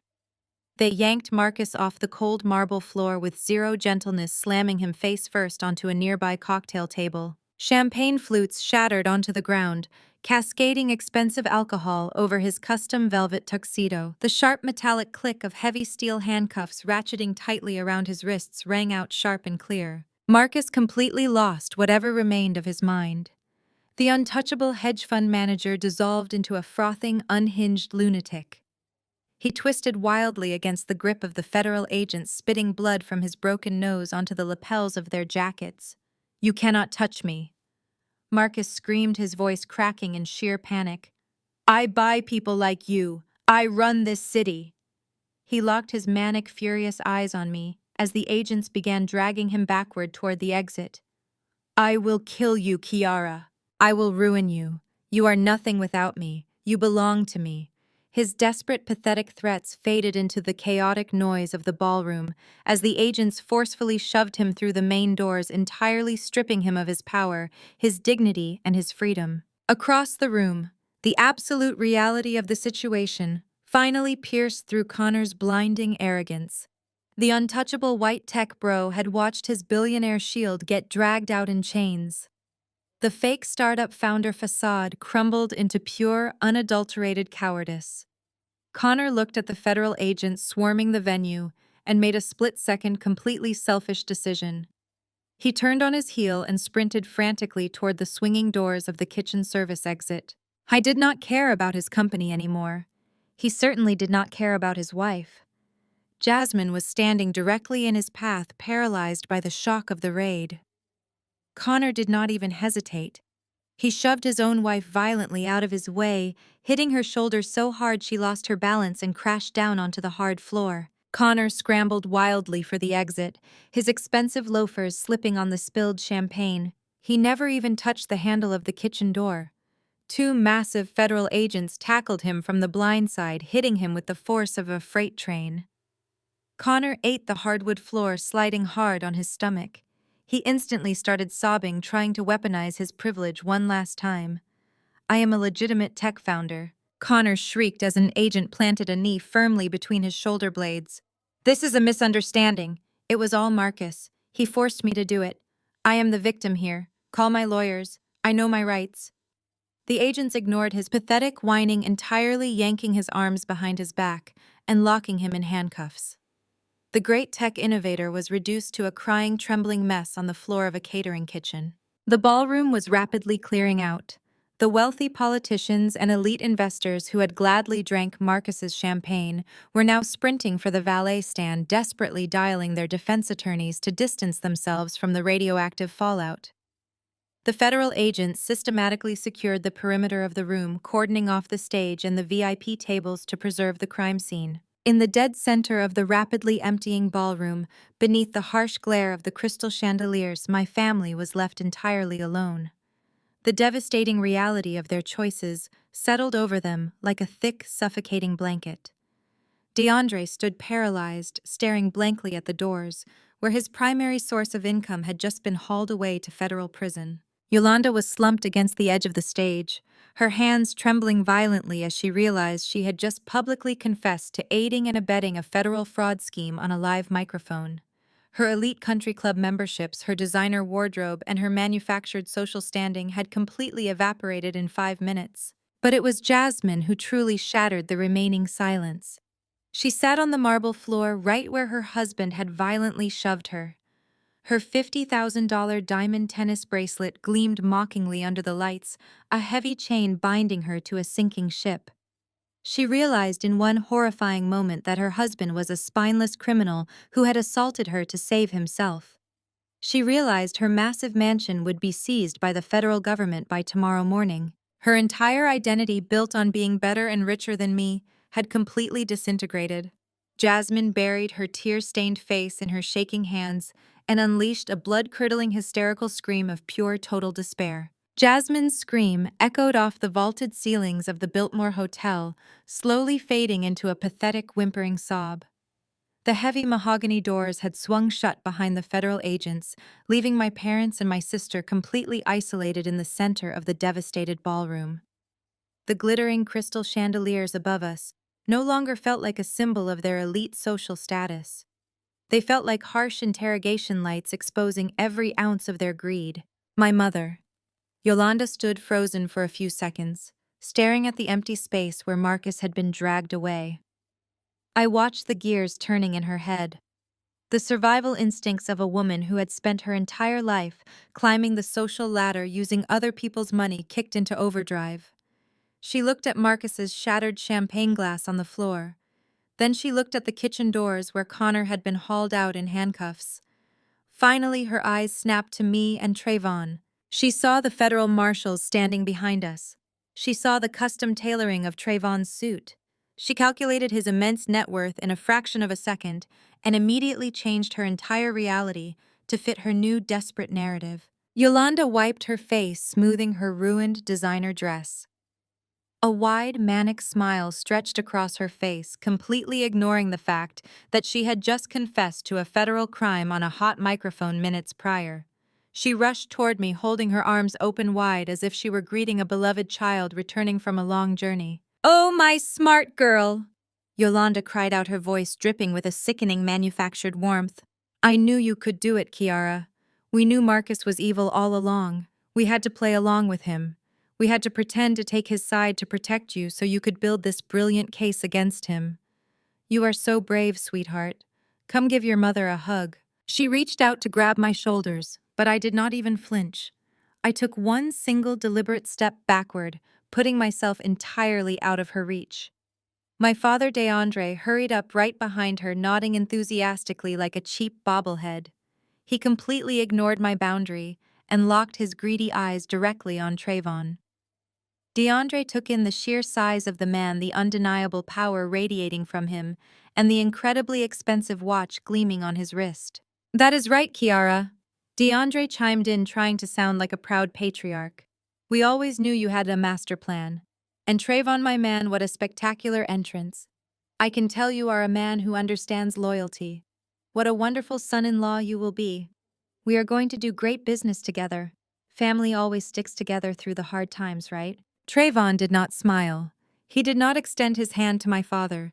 He simply stood there looking down at DeAndre with a cold, calculating indifference that made my father nervously clear his throat and take a step back. Trayvon knew his role tonight was to provide the impenetrable fortress from which I could finally wage my own war. He let me handle my parents because he knew I needed to sever this toxic cord myself. I looked at the two people who had brought me into this world. I felt absolutely no anger anymore. The burning rage that had consumed me for years had been entirely extinguished, replaced by a lethal, absolute calm. "You did not pretend to take his side to protect me," I said, my voice steady and quiet, echoing clearly in the empty ballroom. "You took his side because he paid for your exclusive country club membership. You took his side because he bought you designer bags and expensive dinners. You sold your own daughter to an abuser so you could pretend to be wealthy." Yolanda's fake smile cracked and panic flooded her eyes. "Kiara, please do not say things you will regret. We are your parents. You cannot just cut us off." "I already have," I replied smoothly. "You watched a man terrorize me, and you told me to get on my knees and apologize to him. You knew Connor stole my intellectual property, and you cheered for him because you thought it would make you rich. You are not my family. You are just two strangers who happen to share my genetics, and I am officially done paying for your vanity." DeAndre raised his voice, trying to assert a parental dominance he no longer possessed. "You listen to me, young lady. You owe us respect. You think you can just walk away and leave us with nothing. Who is going to pay the mortgage on our house? Marcus cut off our credit lines. We have absolutely nothing left. Then I suggest you get a job, DeAndre," I said, perfectly matching his tone, "because my bank accounts are permanently closed to you." Before my father could respond to the absolute rejection, a sudden violent movement caught my eye. Jasmine scrambled up from the marble floor. Her flawless hair was a tangled mess, and her expensive makeup ran down her face in dark, muddy streaks. The $50,000 diamond bracelet Marcus had given her rattled against her wrist as she charged toward me, trembling with pure, unadulterated fury. She stopped just a few feet away, pointing a shaking finger directly at my face. "You ruined my life," Jasmine screamed, her voice hoarse and raw. "You planned this entire thing just to destroy me because you have always been jealous of my marriage. Connor is going to federal prison. The government is going to seize my mansion by tomorrow morning. I have absolutely nothing left because of you." I looked at my older sister. The golden child who had spent her entire existence putting me down to elevate herself was now standing before me completely broken. She wanted me to feel guilty. She wanted me to carry the heavy weight of her destruction. But I refused to pick up the toxic bags she was trying to hand me. I did not raise my voice. I delivered the final verbal blow with absolute surgical precision. "I did not ruin your life, Jasmine. Connor ruined his own life when he decided to run a money laundering operation for a sociopath. And you let your husband steal from your own sister so you could parade around Atlanta pretending to be better than me. You traded your morals for blood money." Jasmine opened her mouth to scream another bitter accusation, but no sound came out. The absolute, undeniable truth of my words paralyzed her. She looked down at the diamond bracelet on her wrist, the very symbol of her grand betrayal, and let out a quiet, defeated sob. I held her gaze for one more second, making sure she understood that the dynamic had permanently shifted. I was no longer the scapegoat. I was the architect of my own life. "Enjoy the debt, Jasmine," I said softly, leaving her to drown in the reality of her own choices. I turned my back on the pathetic scene on the cold marble floor. Behind me, my mother wailed my name, her cries echoing against the ceilings.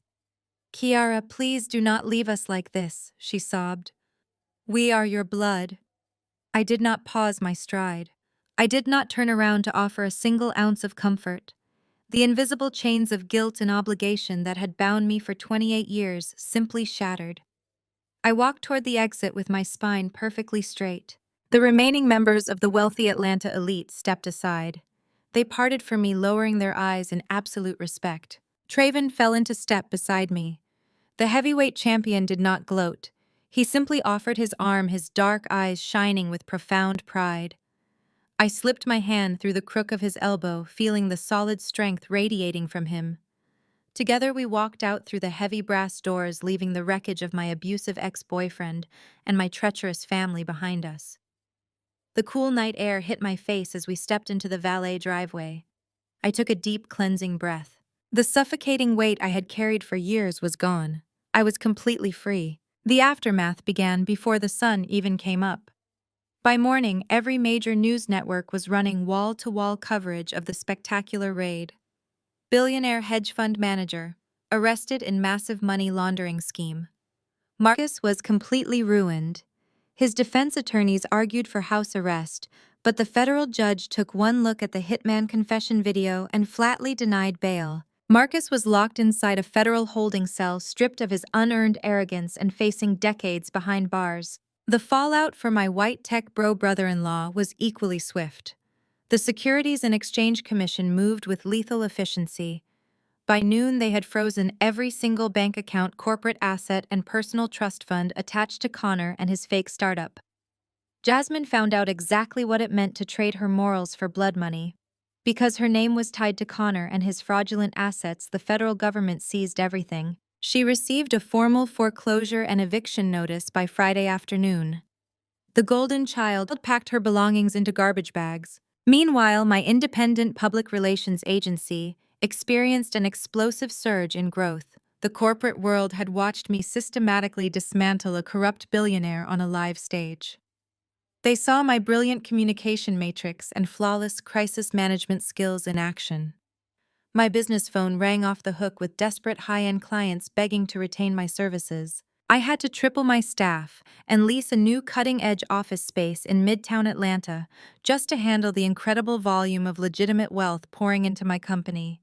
I was the most sought-after communications director in the region. Traven kept his promise to rebuild my throne from their ashes. His elite legal and financial teams officially completed the hostile takeover of Marcus and his ruined hedge fund. Trayvon liquidated the remaining clean assets and executed a brilliant maneuver. He transferred full ownership of the recovered capital into a newly formed charitable trust. He put the multi-million-dollar fund directly in my name, legally designating the money to support domestic violence survivors and women escaping financial abuse. His entire fortune was going to fund the freedom of women exactly like me. I sat in my corner office reviewing a contract when the intercom buzzed. My assistant sounded tense. "Kiara, your mother is in the lobby demanding to see you and refuses to leave." I set my gold pen down on the desk. A cold wave of annoyance washed over me. I pressed the button. "Send her back," I said calmly. A minute later, the glass door swung open. Yolanda stumbled into my office looking unrecognizable. The haughty elitist matriarch was gone. Her clothes were wrinkled and she looked haggard. She rushed toward my desk, clasping her hands together in a frantic begging motion. "Kiara, you have to help me!" Yolanda cried, her voice cracking with raw panic. "DeAndre left me. He packed a suitcase and walked out this morning because the bank rejected his credit cards. I have no money for the mortgage. The utility companies are threatening to shut off the power today. You have to write me a check. You are rich now. You have to save me." I stared at the woman who had happily handed me over to a monster just so she could maintain her country club membership. She was not here to apologize. She was only here because her wallet was empty and her enabler had abandoned her. I reached under my desk and pressed a silent button. "I am not a bank, Yolanda." I stated, my voice completely devoid of any warmth. "You made your bed when you chose Marcus and Connor over your own flesh and blood. Now you get to sleep in it." Yolanda gasped, slamming her hands on my desk. "I am your mother," she shrieked, turning red with indignant fury. "You cannot let me starve on the street." The door behind her opened instantly. Two massive security guards dressed in immaculate dark suits stepped into my office. They were part of the elite private detail Trayvon had permanently assigned to my building. They moved silently, grabbing Yolanda firmly by the arms before she could take another step toward me. "You owe me everything!" Yolanda screamed, thrashing wildly as the guards easily lifted her off her feet and dragged her backward toward the exit. "You are a terrible, selfish daughter, Kiara. You are going to burn in hell for this." I picked up my gold pen and went back to signing my contracts. I did not even look up as the heavy glass door clicked shut, cutting off her frantic screaming entirely. My office descended back into perfect, peaceful silence. The toxic noise of my past was permanently muted. 6 months slipped by with the quiet efficiency of a perfectly executed public relations campaign. The seasons changed in Atlanta, and so did the landscape of power. I sat in the polished wooden gallery of the United States District Court, watching the final nail being hammered into the coffin of my abuser. The federal courtroom was a cold, sterile place devoid of the plush velvet and crystal chandeliers Marcus used to hide behind. He stood before the federal judge stripped of his bespoke Italian suits and his unearned arrogance. He wore a standard-issue bright orange jumpsuit that hung loosely over his shrinking frame. His wrists and ankles were bound by heavy steel chains that clinked loudly every time he shifted his weight. He looked small. He looked entirely pathetic. There were no expensive lawyers whispering clever loopholes into his ear today. His high-priced legal team had abandoned ship the moment the holding company seized his assets, leaving him with a public defender who looked completely exhausted. The judge adjusted her glasses, looking down at Marcus with absolute disgust. She did not see a billionaire philanthropist or a pillar of the community. She saw a violent financial predator. Her gavel struck the sounding block with a sharp, definitive crack. 15 years in a maximum security federal penitentiary without the possibility of parole. Marcus flinched as the sentence echoed through the cavernous room. He turned his head, looking back at the gallery. His hollow, desperate eyes searched the crowd until they locked onto mine. I did not gloat. I did not smile. I simply held his gaze with eyes made of absolute ice, letting him see that he had absolutely no power left over me. The federal marshals grabbed him by the arms and dragged him through the heavy side door. He was swallowed by the dark belly of the justice system, never to terrorize another woman again. The dominoes continued to fall in rapid succession. Connor stood in that exact same courtroom just 2 hours later. The arrogant white tech bro who had once sneered at my blackness and claimed my intellectual property as his own. Brilliant invention was now sobbing openly at the defense table. His highly touted startup Apex Innovations had been completely liquidated by the Securities and Exchange Commission to pay back the investors he helped defraud. His bank accounts were empty. His venture capital friends refused to take his phone calls. He tried to plead ignorance, begging the judge to believe he was just a naive pawn manipulated by Marcus. The federal prosecutors easily destroyed his defense by playing the high-definition video Trayvon had recorded in my office, where Connor explicitly threatened me with federal retaliation if I did not sign over my algorithm. The judge was completely unmoved by his tears. Connor was handed a 10-year federal sentence for corporate espionage, money laundering, and extortion. The bailiffs hauled him away while he screamed for a mother who could not buy him out of this mess. Across the city, the glamorous lifestyle my sister had sold her soul to maintain had completely vaporized. Jasmine stood under the harsh, flickering fluorescent lights of a discount retail store on the outskirts of Atlanta. She wore a stiff polyester uniform shirt that scratched at her skin. Her flawless manicures were a thing of the past, replaced by chipped polish and dry hands from unpacking dusty cardboard boxes in the stockroom. The $50,000 diamond tennis bracelet Marcus had bought her to secure her loyalty had been seized by federal agents months ago, along with her sprawling luxury mansion, her imported cars, and every designer handbag in her closet. She had nothing left but minimum wage and a mountain of legal debt from Connor's failed defense. Jasmine leaned against the checkout counter, massaging her aching arches inside cheap, unsupportive sneakers. Her manager, a woman 5 years younger than her, snapped her fingers, demanding Jasmine finish folding a mountain of clearance sweaters.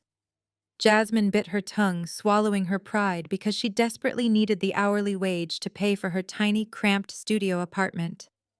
When her mandatory 15-minute break finally arrived, she slipped into the dingy employee break room and pulled her cracked smartphone from her locker. She slumped into a plastic chair and mindlessly opened her social media feed, seeking any distraction from her miserable reality. The algorithm instantly loaded a sponsored post that made her breath catch painfully in her throat. It was the digital cover of Forbes magazine. Staring back at her was my face. I was sitting on a plush leather chair in my massive new midtown office wearing an immaculate white power suit. I looked radiant, fierce, and completely untouchable. The bold headline beneath my photograph read, "The Architect of Truth: How Kiara Dismantled a billion-dollar fraud and Redefined Public Relations." The article detailed how my independent agency was now the most sought-after crisis management firm in the country, representing elite athletes and Fortune 500 companies. It also highlighted the multi-million-dollar domestic violence charity I had established using the liquidated assets of my abuser. Jasmine stared at the screen, her eyes filling with bitter regret. She had chosen to align herself with a toxic billionaire because she wanted easy money and superficial status. She had tried to step on my neck to elevate herself.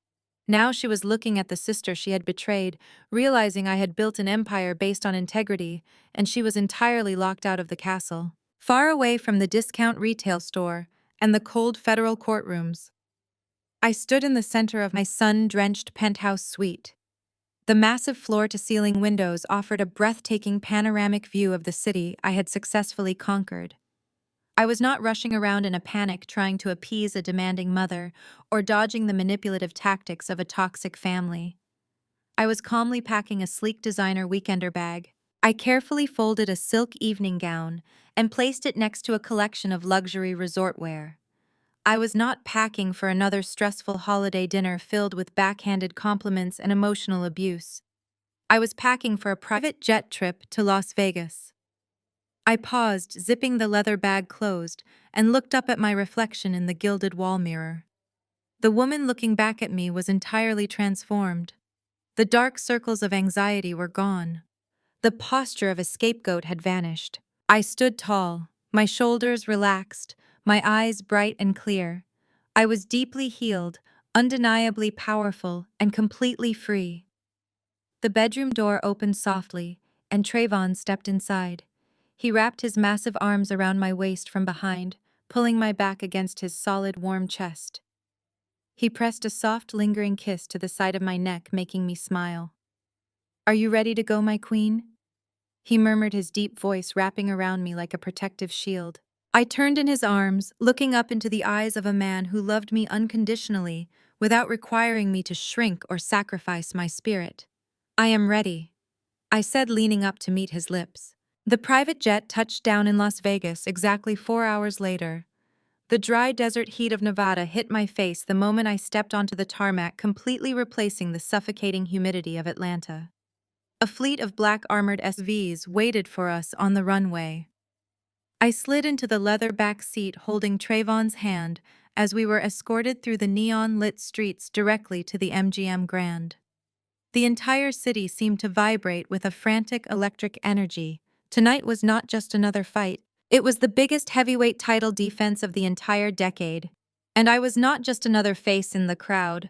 I was the architect of my own empire and the future wife of the defending champion. The atmosphere inside the MGM Grand Arena was absolutely deafening.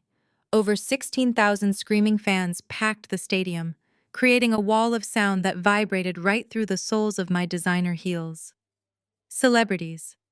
A-list actors and billionaire tech moguls filled the expensive floor seats, jockeying for camera time and social media clout.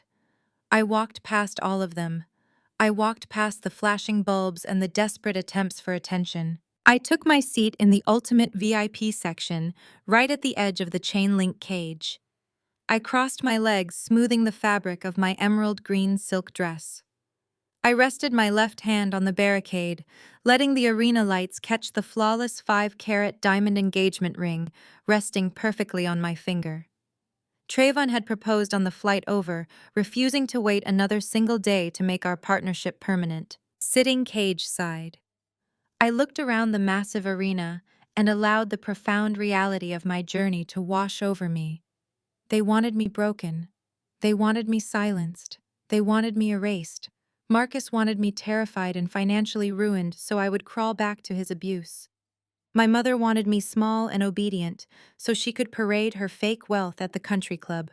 My sister wanted me miserable so she could feel superior about her fraudulent marriage to a white tech bro who ended up in federal prison.